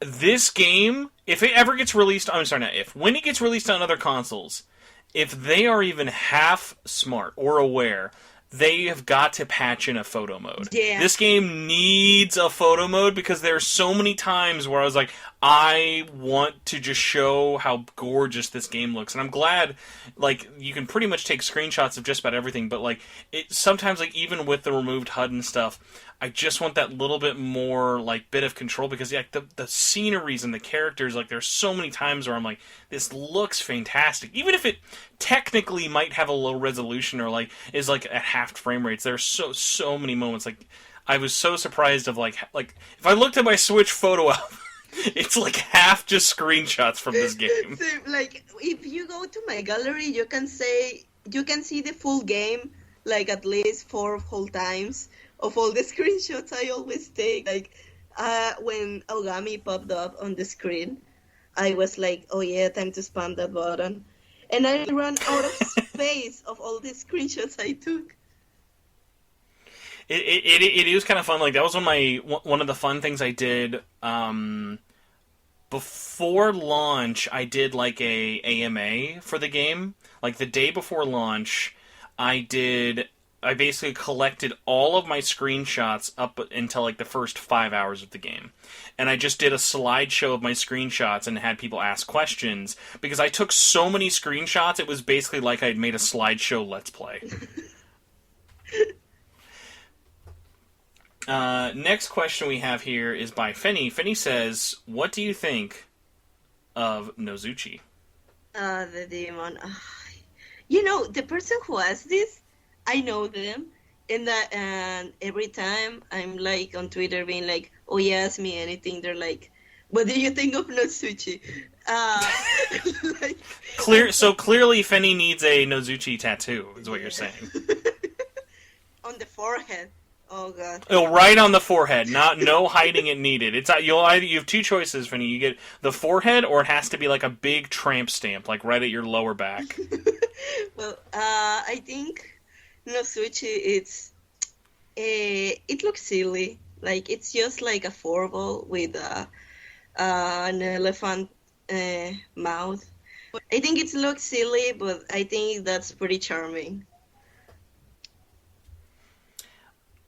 It's a weird one of like, it's not offensive to me. Like there are some demons that like people try and meme on of like, oh, this is terrible. I can't like, for me this was always one of those funny ones of like it's only thing I ever thought of is I always wished it was a lower leveled enemy because I feel like in most games when they introduce you to Nozuchi, it's too high of a level. Like you look too silly. Like this thing looks like it would never get past level 30 in a normal world. And then it's like you could level him up that high. Yeah, it's like this is a thing. Like this should be like SMT's like slime.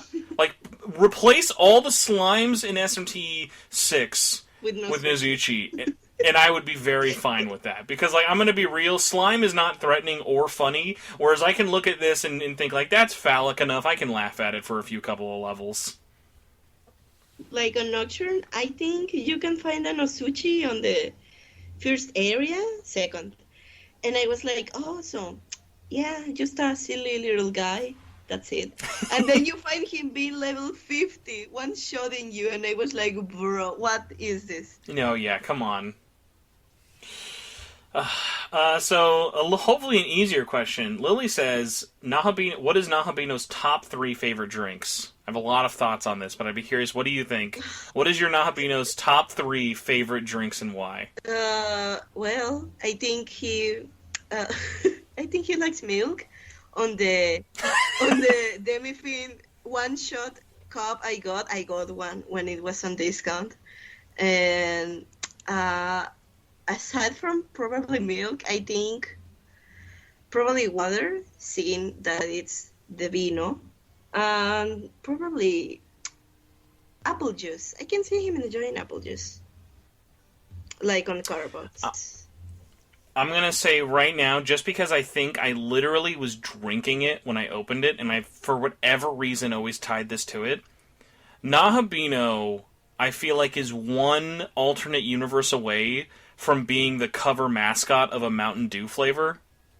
Like, I feel like just it's so bright and colorful that I'm like, I could see in some weird alternate world, much like with Soul Hackers 2, of them just making some weird NahoBEAno blue-flavored Mountain Dew drink, and then that's all that NahoBEAno would drink besides water. Yeah, he could easily be a mascot of some fancy energy drink, because he looks so blue, so bright. He could easily be the next mascot of the blue Gatorade drink or Monster. Here's another one. It's actually a pretty good one. It's by Garka. It says, what inspires you to draw?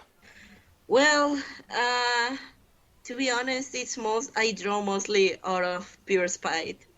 Like, yeah. Are you spiting yourself or others? Who are you spiting?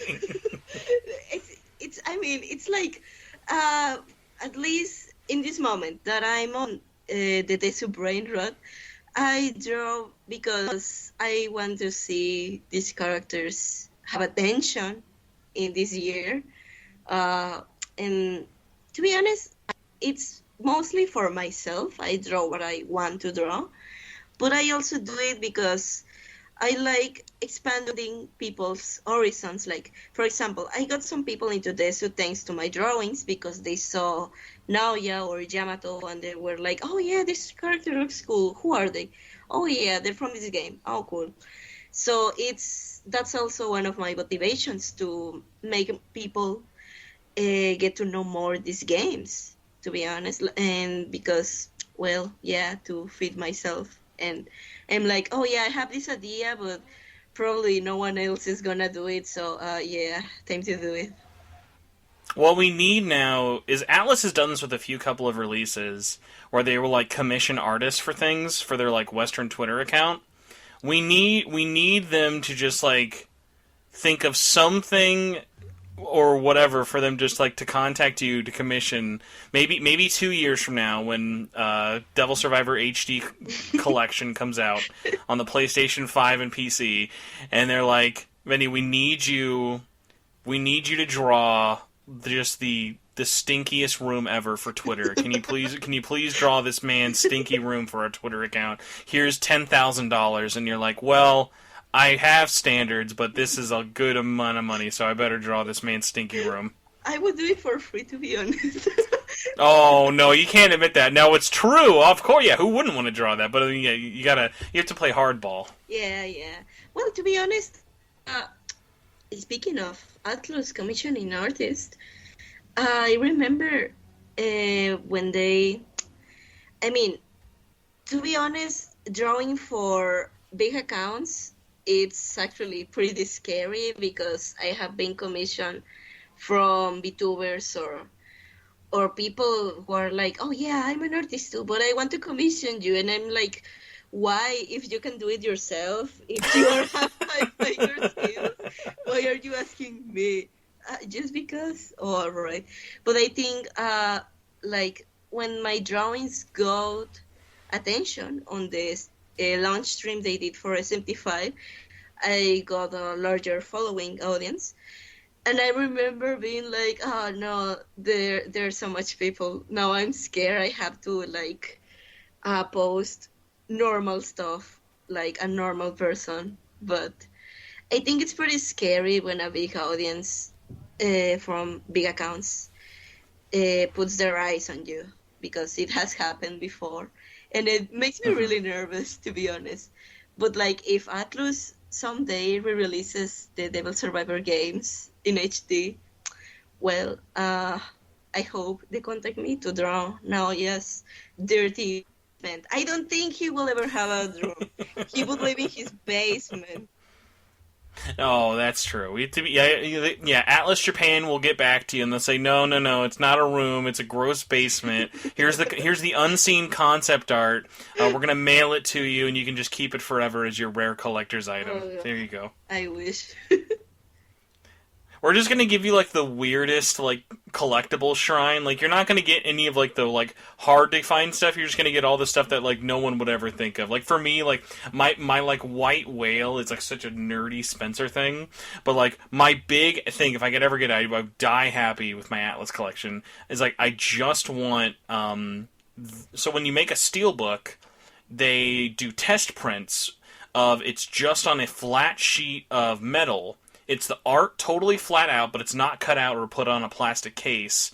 And they make like dozens of these little like test prints. Like that's what I want. Like I want that so bad. Like I don't care about concept art. I love concept art, but like if I could pick like one thing, that'd be like my very specific nerdy thing. If I had my collection, I could die happy. To be honest, that sounds pretty cool, and it reminds me of a friend that I don't know if you remember. No, of course you do. Some of the SMT5 voice actors made a giveaway of a steelbook that was signed with all of them. They had pretty much all the main voice actors signed that one. I thought that was such a cool thing to do. Who won it, and it's like I think there isn't any other in the world that has that, and I'm like, no, that is a one of a time. That is a one of a kind for sure. But funnily enough, like.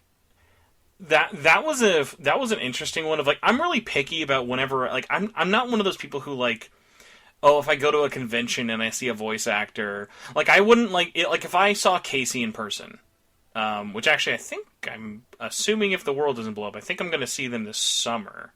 I wouldn't bring my copy of SMT5 to have them sign because it's like for me I'd want like the director.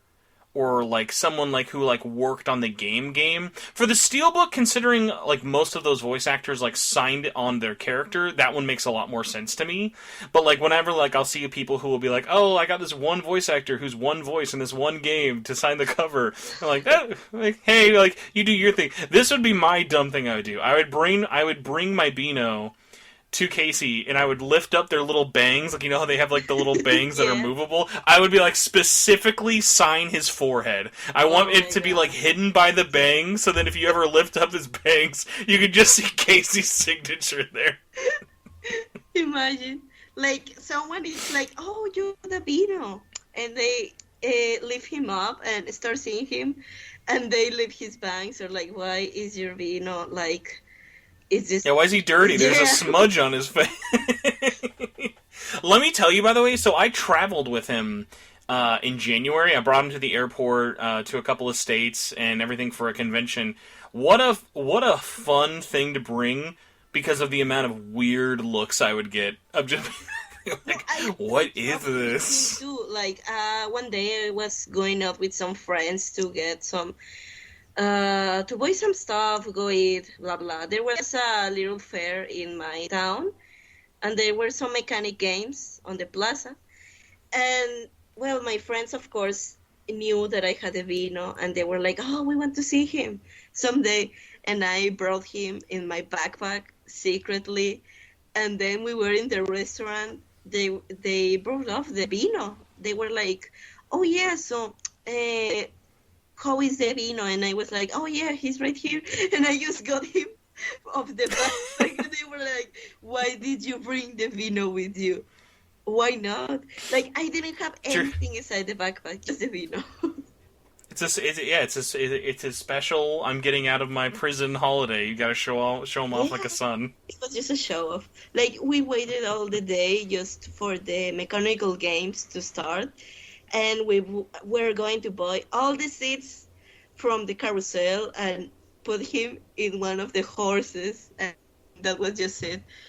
But that exact day, the mechanical attractions were not working, and that was the last day they were going to be there. And I'm like waiting for the next holiday for them to come and just just go exclusively to get the vino in one. And I don't care Yes. if I have to let children out of their seats. I'm gonna get them all. Oh, I would. Yeah, I would kick. I would kick somebody. I would kick someone off a ride instantly. Be like, I'm sorry. This photo of this small stuffed plushie is more important than you riding this ride. I'm sorry. This is Yeah. priorities. Oh my gosh. Speaking of priorities, by the way, we did answer their question, but Black at Backlog of Games, we did talk about the Desu anime versus the game, but we did want to at least say, congrats to you for falling into Desu Hell in 2020. I like your, it's my current brain rot. I have bad news for you as a longtime Desu fan. It never stops. Yeah. It's never like, well, I've had enough. No more bunny hoods for me. I don't need anything like that. I'd be like, no, we forget selling the NahoBEAno plush. We need the bunny hood. Yeah. Sell the bunny hood that's never been made before. No, I know it won't stop because all my brain rots, they never die. They're more like, oh yeah, so there is a new content, time to sleep. And that's it, until something new comes out. Like, with Kingdom Hearts, I haven't forgot about the games, obviously. But I was like, oh yeah, so I finished Melody of Memory, but there is nothing new, so time to focus more on Mega 10.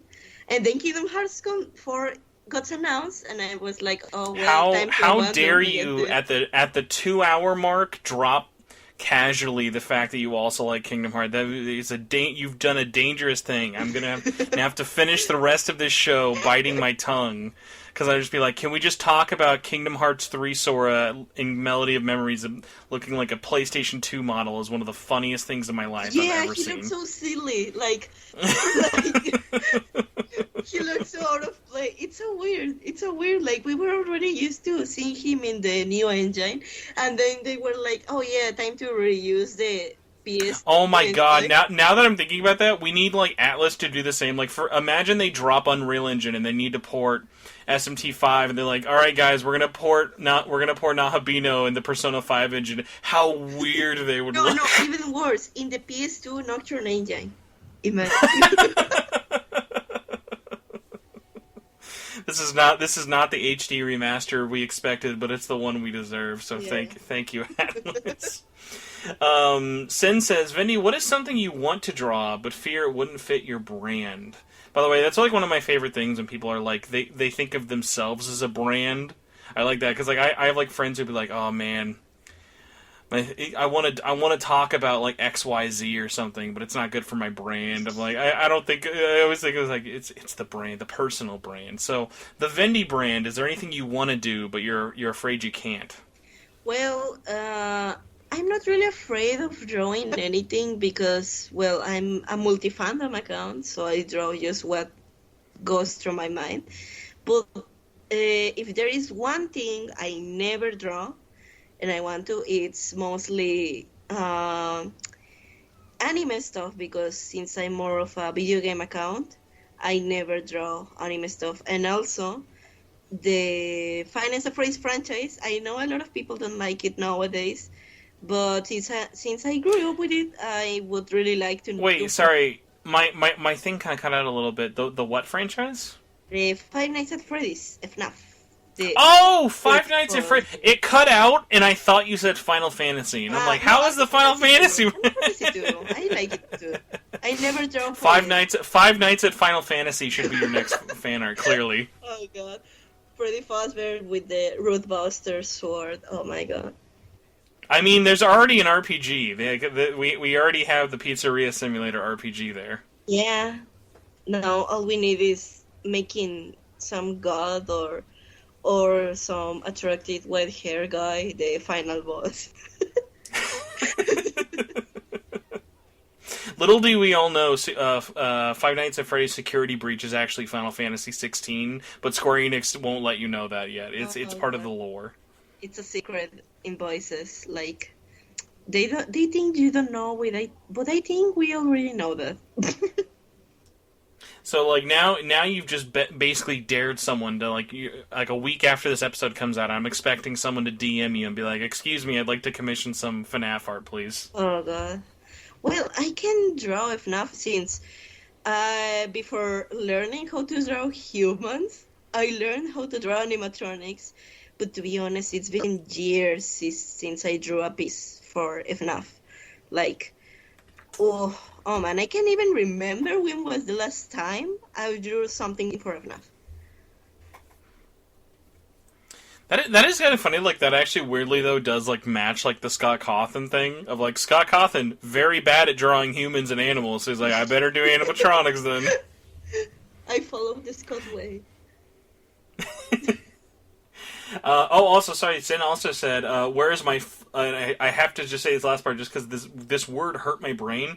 Flizzaboo? Which, boy, that sounds so worse than I thought. Where's my Flizzaboo Vendi art? It's been ages. Which, by the way, as something I've never said out loud publicly before, I feel like the word Flizzaboo is like dangerously close to sounding like a racial slur for something. It actually sounds...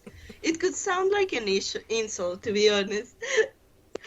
Especially like, because yeah, dude. It's a funny mix of words. Whenever I see some ship names, like, dude, none of these words are in the Bible. What are you talking about? Oh my gosh. By the way, extra shout out, I'm glad I got to these two. No Chill Aza and Cloud, shout outs to making your own podcast worth of questions to ask, which I know I will not have enough time to get to all of them, but I at least want to give you, whenever anyone like takes the question poll as like, I'm gonna use this, like this is the last time I'm ever gonna ask anyone a question, I always appreciate it. But to be fair, I am gonna go with your first ones. Cloud says, what character traits qualifies to be within the simping ranks? So what are your personal definitions for the simping ranks? Because I'm going to be honest, for me, I'm very picky about who I simp for, but most likely, if they're really unpopular, I probably love them. Well, for me, it depends. Like, I like a lot of different characters, but what I think mostly of them have in common is that they all are mean, or they have an antagonistic. They're like mean characters. Like they're like, oh yeah, I'm the hero, or I'm just. So yeah, the for the masochists out there. Yeah, no, it's more like I think they're interesting. Like, what did life did to you? Why are you so mean? And it gets me interested in them, and before I knew it, I fall. Vinny, I'm going to tell you, I have, unironically, I have a simping problem for, it's the entire game's cast, but honestly, this man's really rotted my brain. I, unironically, have a problem with how much I love Jack from Stranger of Paradise, that new Final Fantasy game. He is like... I think about him at least once a day, and I platinumed that game like over a week ago.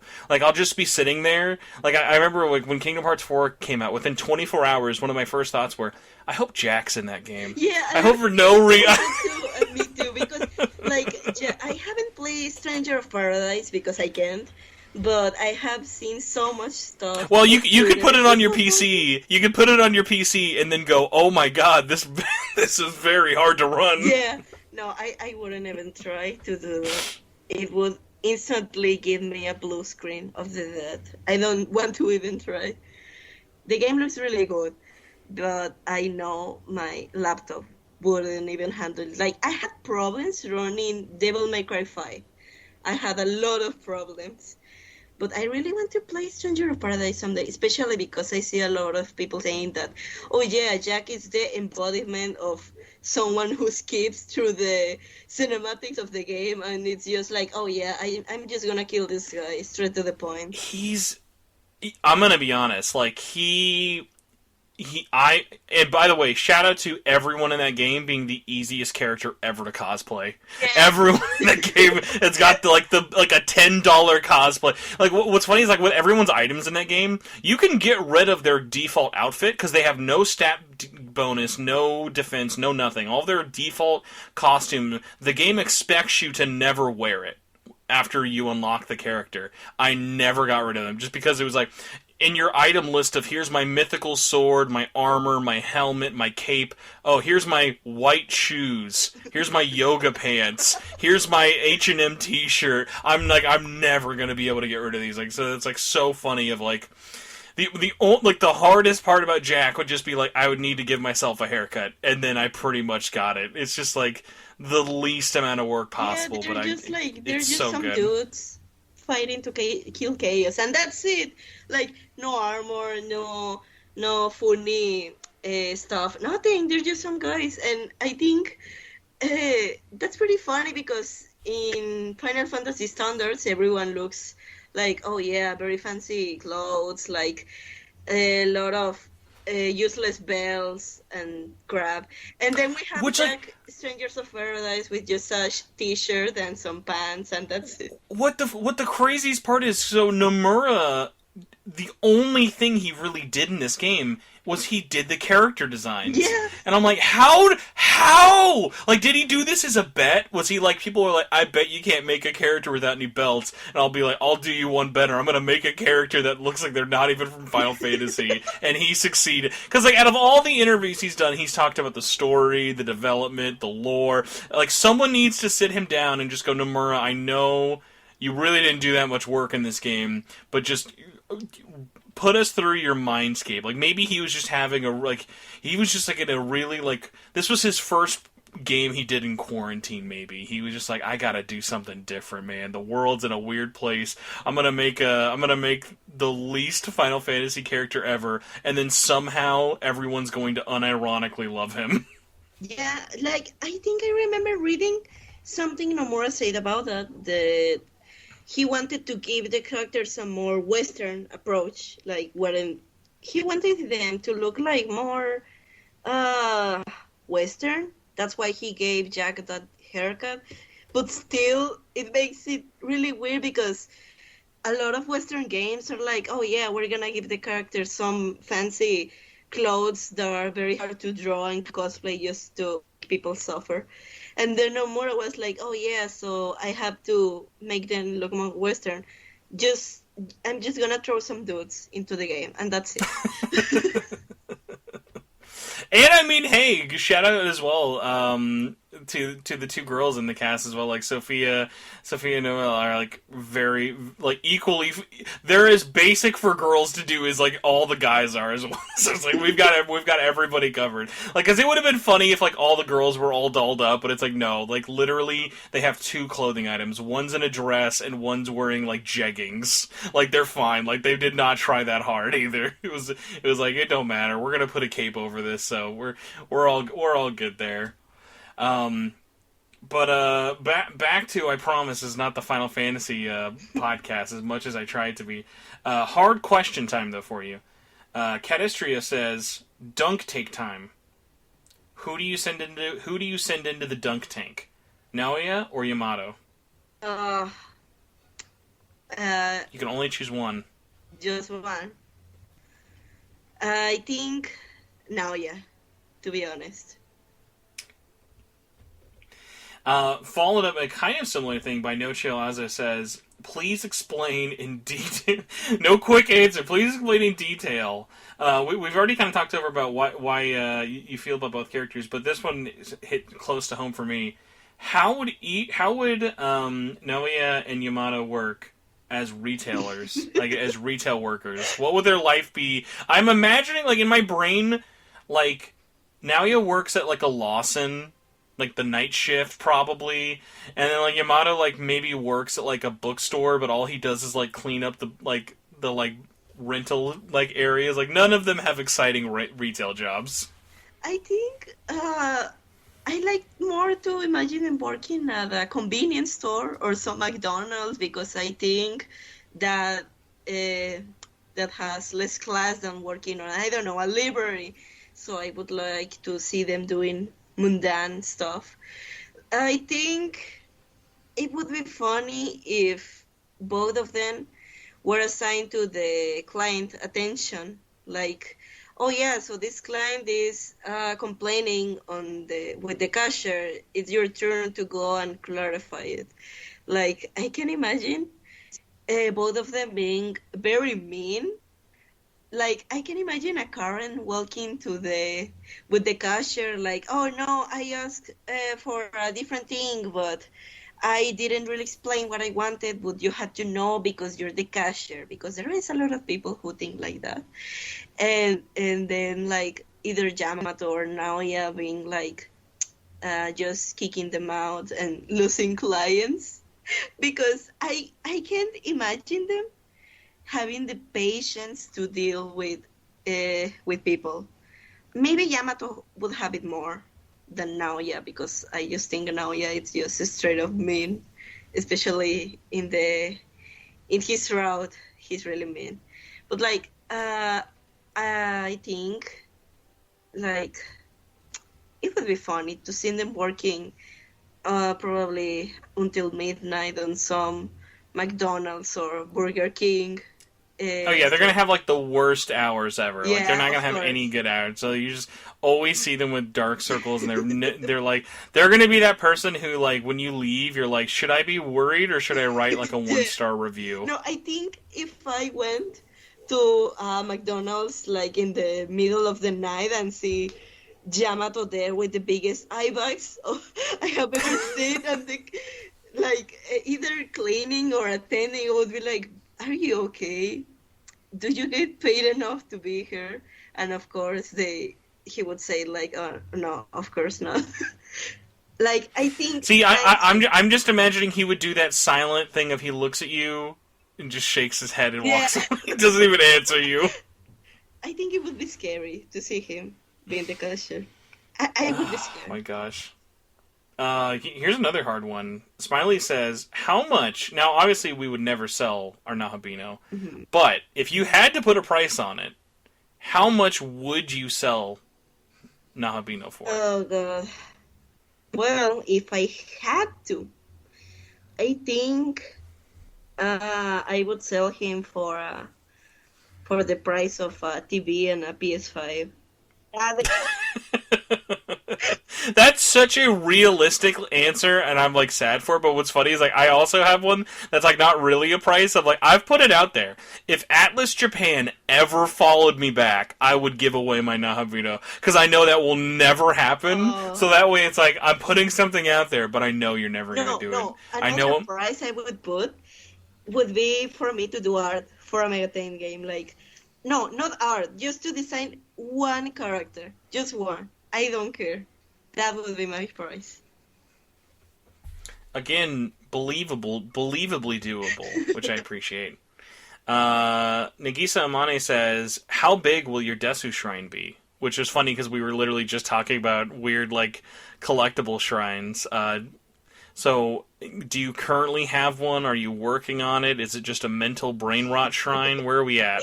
Well, I currently have all the volumes for the second game Manga on way over here.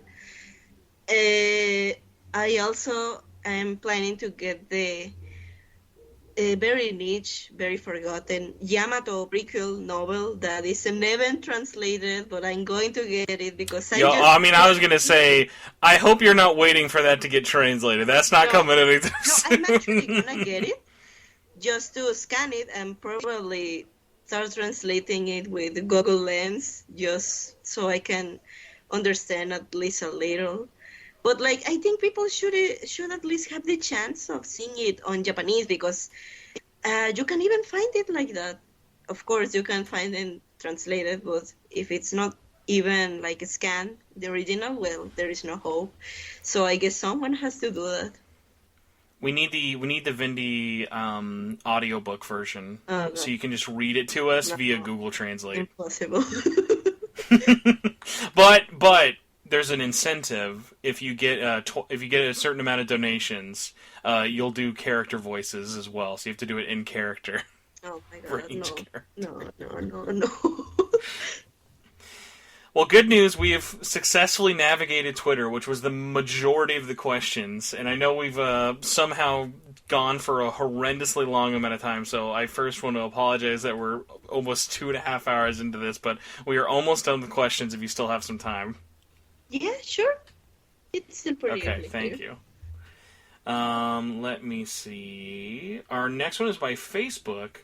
From Facebook, on the Facebook group. Mark Zuckerberg writes in, first question comes from Sebastian Gomez, who says, would you want SMT5 Plus, basically like kind of like the next up release that's not just a re-release, would you want something like SMT5 Apocalypse, or would you want SMT6 first?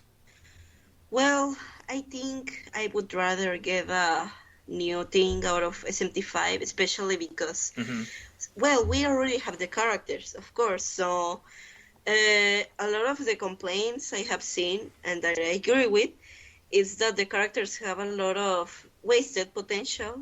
That like, oh yeah, we see this guy and then we don't see him for the next 20 hours. What happened?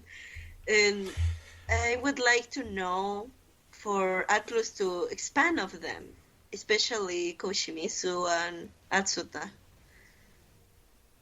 I don't think Atsuta had any interesting story enough that would be able to do it. I think Koshimizu definitely, like, they blue ball us hardcore with a lot of him, even though we do get a lot of cool lore with him.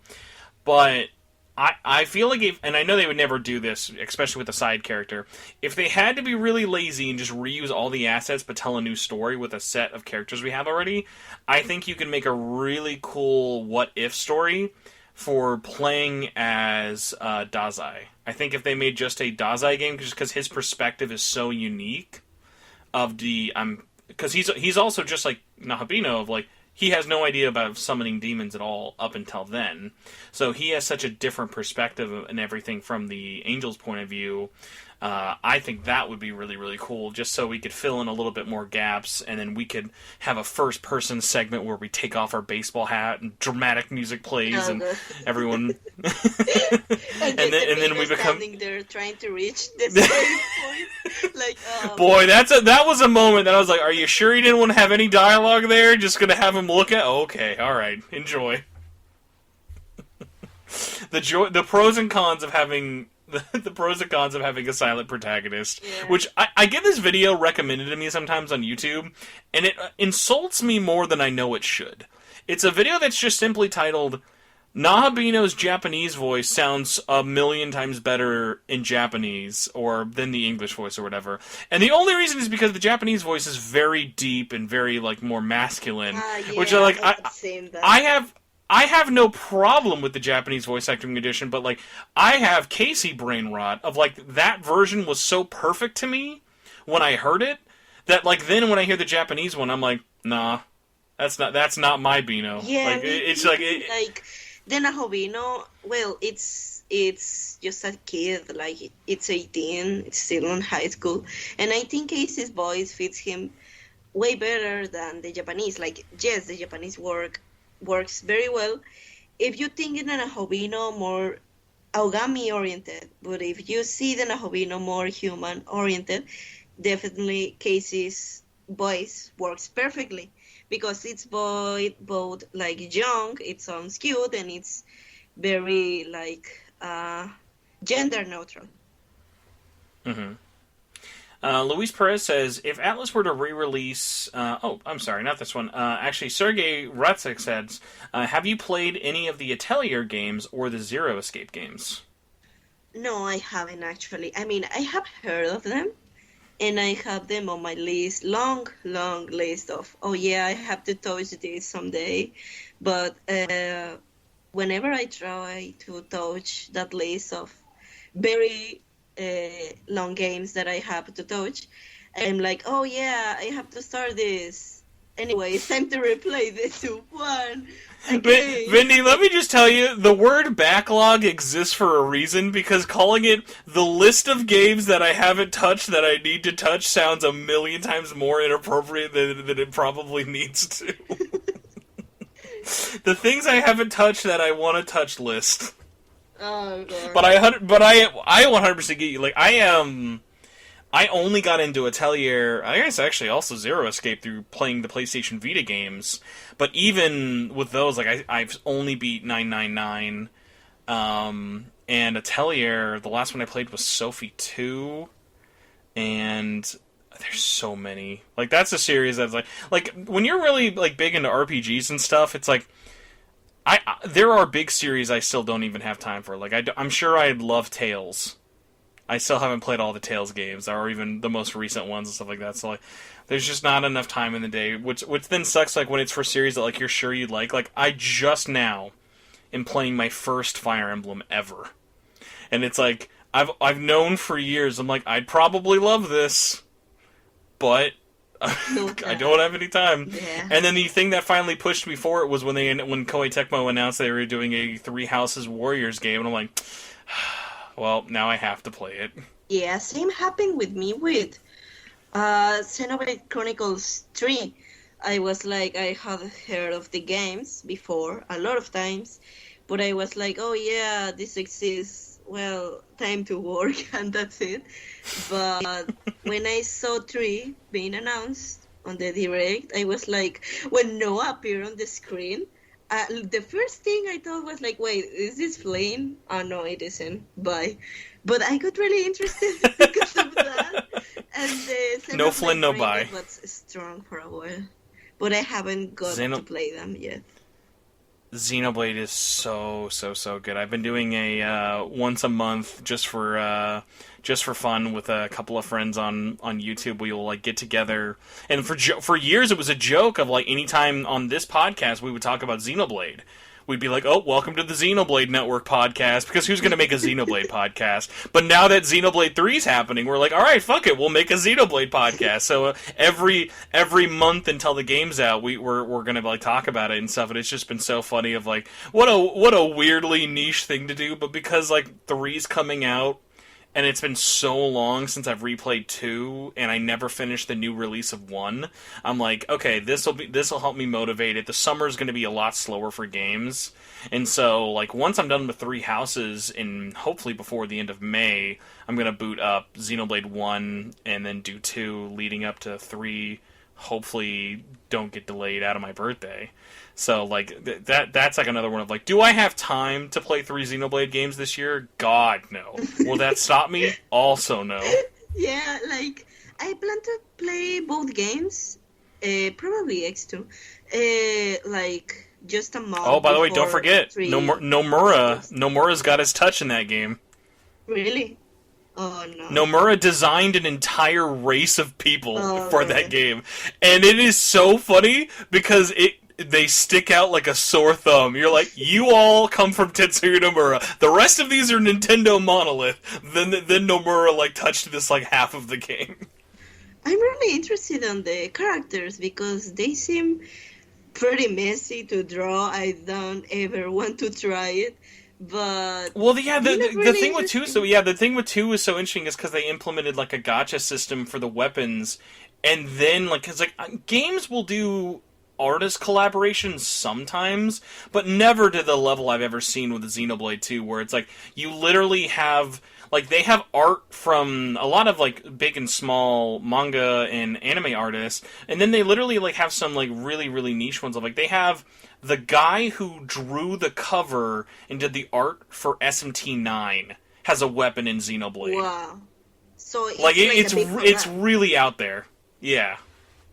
That's pretty cool. Like, I like whenever a game or piece of media, it's like, oh yeah, so we have to design a lot of stuff, but I think it's fun whenever they invite a lot of artists to do it from a big variety of media, whether it be game designers, manga artists, or like in SMT4, I think they even invited like a filmmaker. I don't really remember, but I think that's pretty cool.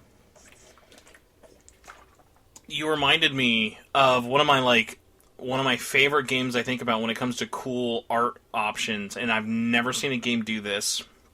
It's actually by a dev who very blatantly just makes Shin Megami Tensei clones, but like from like a point of like, hey, Atlas wasn't doing Shin Megami Tensei on the PlayStation Vita, so they pretty much made that their bread and butter. There were this dev called Experience, and they made this game called Stranger of Sword City. Stranger of Sword City is one of the only RPGs I've ever seen do this where they have an art style option. So you can choose between two art styles. You can either have super over-the-top anime, like how you would just kind of think, like, when you think of, like, say, like, kind of going back to the Soul Hackers 2 argument, it's very what you would think of anime-style characters. Or it's a hyper-detailed, very, like, not like hyper realistic, but like hyper detailed, like high fantasy like setting. The story and all the characters and everything is still the same, but everything is different from all the character and art designs, if depending on what kind of like art presentation you want. And I'm like, what a crazy amount of work to put into a game, especially like an RPG with so many different 2D art assets, to just be like, we're gonna do double of everything for no reason. Yeah, like as you said, I think that's a really big amount of work, and like what is crazy about that, it was just because like there is no reason, it doesn't change the story, but I think that's a really cool detail, like out of just passion. I think it's really cool. So here's another hard question we have by Phones. Phones on Discord says, and we're going to specifically limit this to SMT5. Who do you pick, Nua or Cleopatra? Well, I really like Noah. I actually, on my New Game Plus, she always stayed on my team. Like, I have played the game 3 more times since then, and she never left the team. I think I really like Noah. Both her design, her voice actresses, both of them, I really like them. And her story with Giacomo, I really liked it a lot because it's not very common. I wanted so much of that as well. I loved their dynamic. Yeah, they're so good. Like both of them, they're like, they're so both mysterious, and I'm like, oh yeah, I have seen enough. Like their dynamic works so well that even with the little screen time they got, you can see the kind of relationship they have, and I really like them a lot, both of them, because I think Giacomo has to go with the Nua combo, yes or yes. I mean, yeah, Nua. Oh my god, I don't know why you saying this. I'm like thinking like, oh, which form? And then weirdly, when you brought Giacomo, I was like, I can only imagine this, but like I bet somewhere out there in the office of Atlas Japan, there's just a very hyper-detailed script that got put on the cutting room floor for SMT5 that just goes into, there was going to be a side quest that was all about how stupidly romantic some post-credit scene was going to be with Giacomo and Nua living together with kids. Because I'm like, these are, like, they're like the most in-your-face, we're a couple, but we're not a couple, that game, like, that whole series has ever made before. Yeah, when they appeared the first time on the trailers, I was like, oh, so these two are gonna be like villains and just like partners. I was really so surprised. worried they were just the bad guys, and then like when you fight her so early, I remember being like, oh, so we're doing that thing where you fight the final boss really early, and they're like, nope, this is when you meet her. Get ready to get your butt clapped. I mean, if you play certain routes, she's kind of the final boss. But, well, no, actually, no. I think only in the neutral, you fight Tsukuyomi, and that was it. No Lucifer. Right? Well, yeah, so, like, in most cases, like, it always comes back again, but I was worried for so long it was just like that she was the big bad. Yeah, me Like too. that was one of my greatest fears, and I was so glad that like there's not a one bad guy to rule them all, and not even a Lucifer is the big bad. Like I was glad that the game had avoided that from the case with it. But man, I feel like out of all the characters, like that's one like I almost like I'm surprised like I don't hear more people talk about them because I'm like man I really like Yakumo and Nua. Yeah, like before the game came out, I remember a lot of people being like, "Oh yeah, these two are so cool. Even if they're bad, I'm gonna go with them because I simp, and that's it." But after the game came out, like it kind of stopped. I guess it's because of what happens to them in the game and the lack of screen time. But I think it's pretty sad that such a really cool couple, it doesn't get a lot of attention because I think it's the first time. No, well, one of the few times Megaten has had like a demon or something with a human, like in a romantic thing. And the way they handled it in the game was really nice. Like even if they don't appear a lot, I think they're really cute, even with the little we know. Man, now you just got me like. Now I'm just gonna go back. Now I'm just gonna go back to SMT5 brain rot. I was almost out of the clinic. I was like thinking like I've got other things on my brain now. I'm getting healthier. I'm getting better. But I'm gonna try and persevere. We're almost the end of this cell here.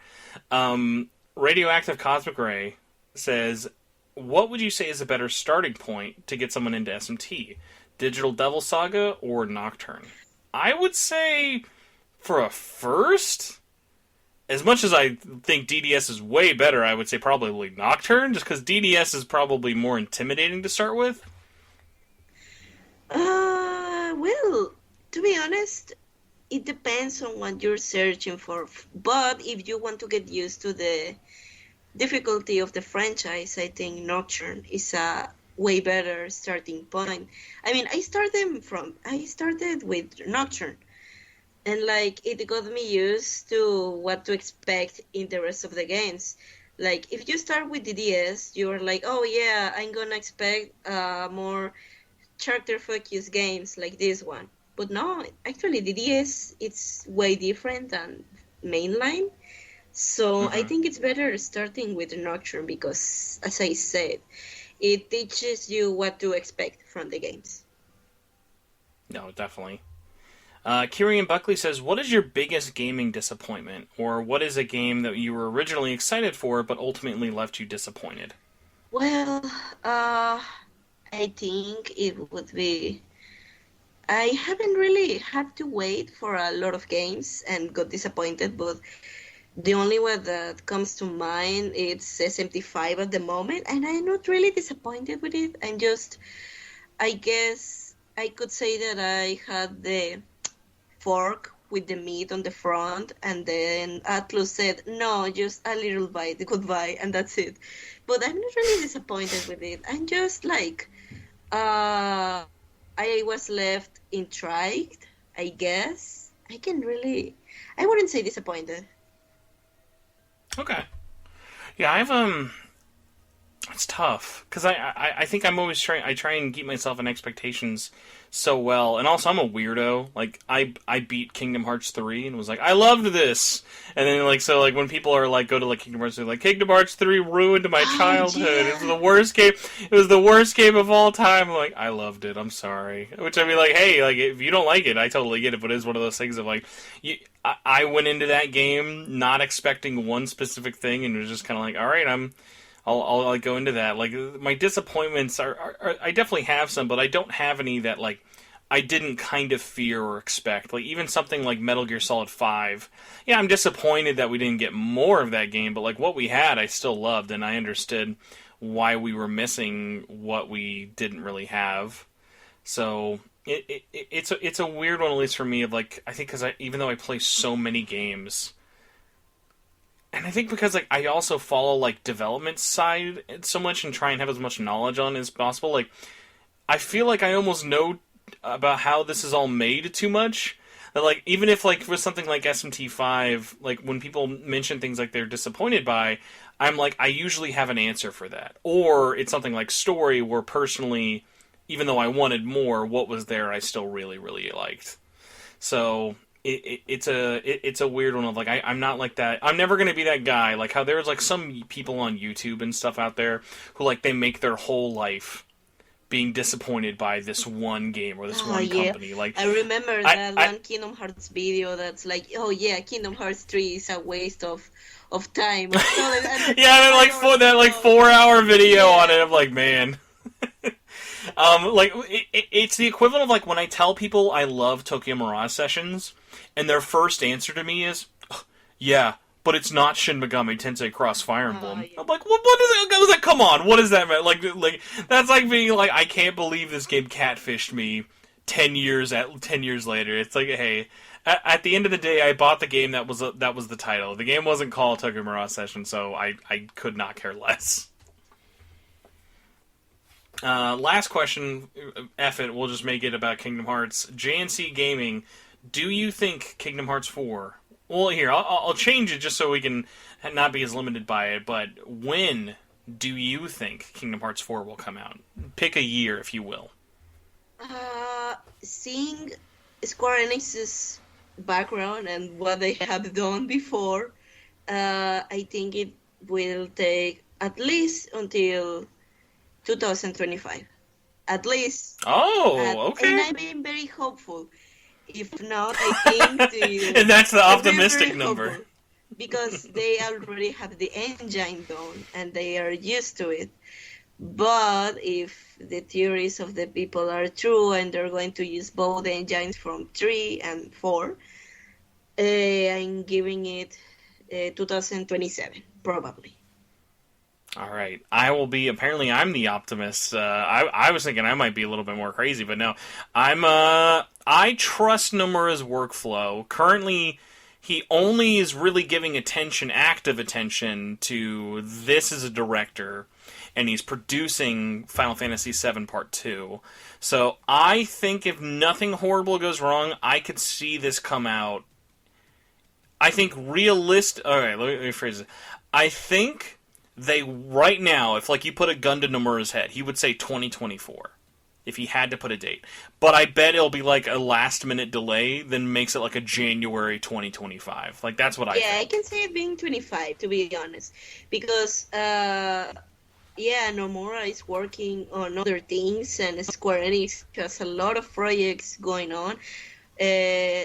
I mean, I know Nomura said, like, oh yeah, so I was going to make Verum Rex, but people wanted to know what happened to Sora, so here we are with Kingdom Hearts 4. He is such a... Like, him and Kojima, I don't think people give enough credit for just being so self-aware in such a unintentionally or intentionally funny way of just like, you have to know what you're doing. Like when he's out there in interviews being like, well, I wasn't gonna bring him back, but everyone online said they really wanted to know what happened to Sora, so we might as well make this one all about him. I'm like, man, because like, did you see the thing like, well, I was gonna make a Verum Rex game, but you guys all want Kingdom Hearts 4 more, so we better hurry that. I'd be like, no way, dude, come on.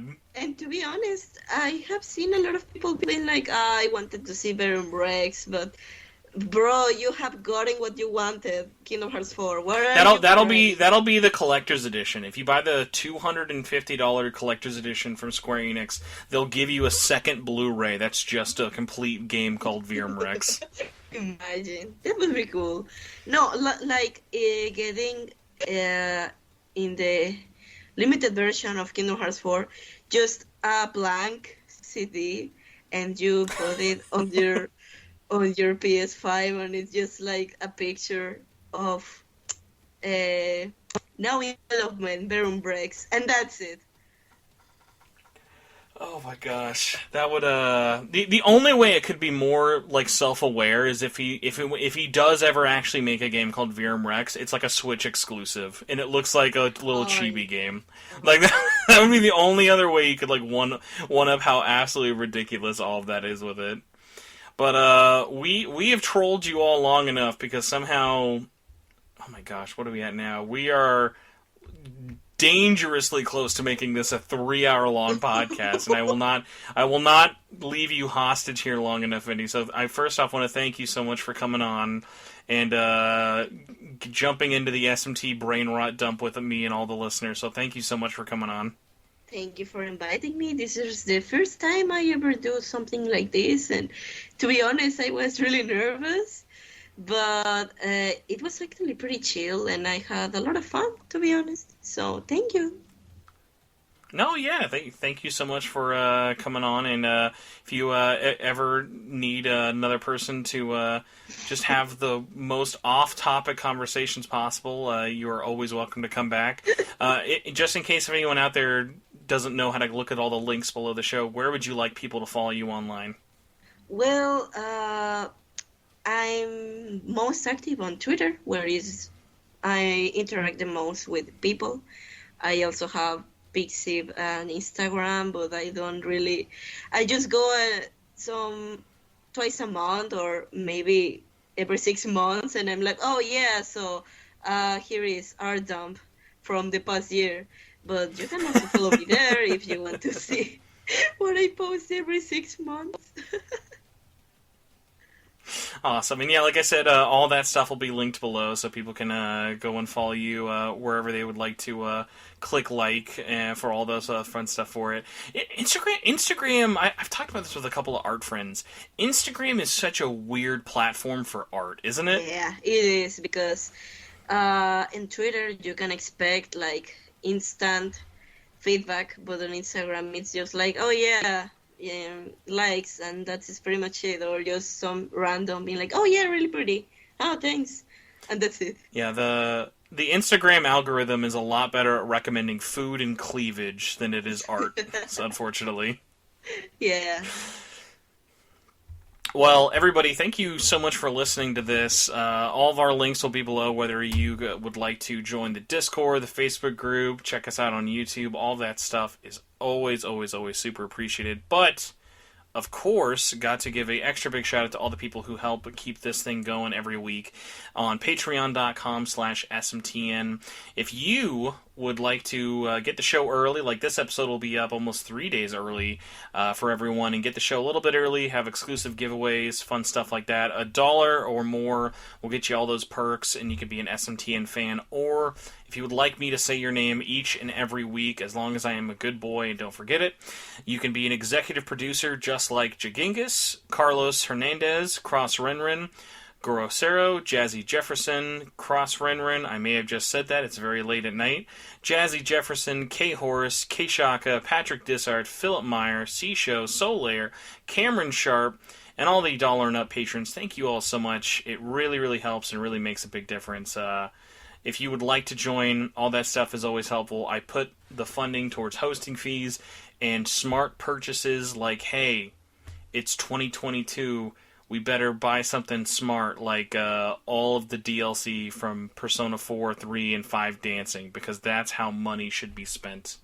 Don't actually do that, though. That's how you spend way too much money too quickly. But hey, we've spent too much time talking, or at least probably stealing your night. As much as I enjoyed it, I'm going to let you go, but we have to say goodbye. So, everybody, thank you for listening. We'll see you next week. And if you've not heard of Devil Survivor before this podcast, I would love to find a new fan who's like, boy, what's this weird game they keep talking about? And then, like, there we go. I'm hooked.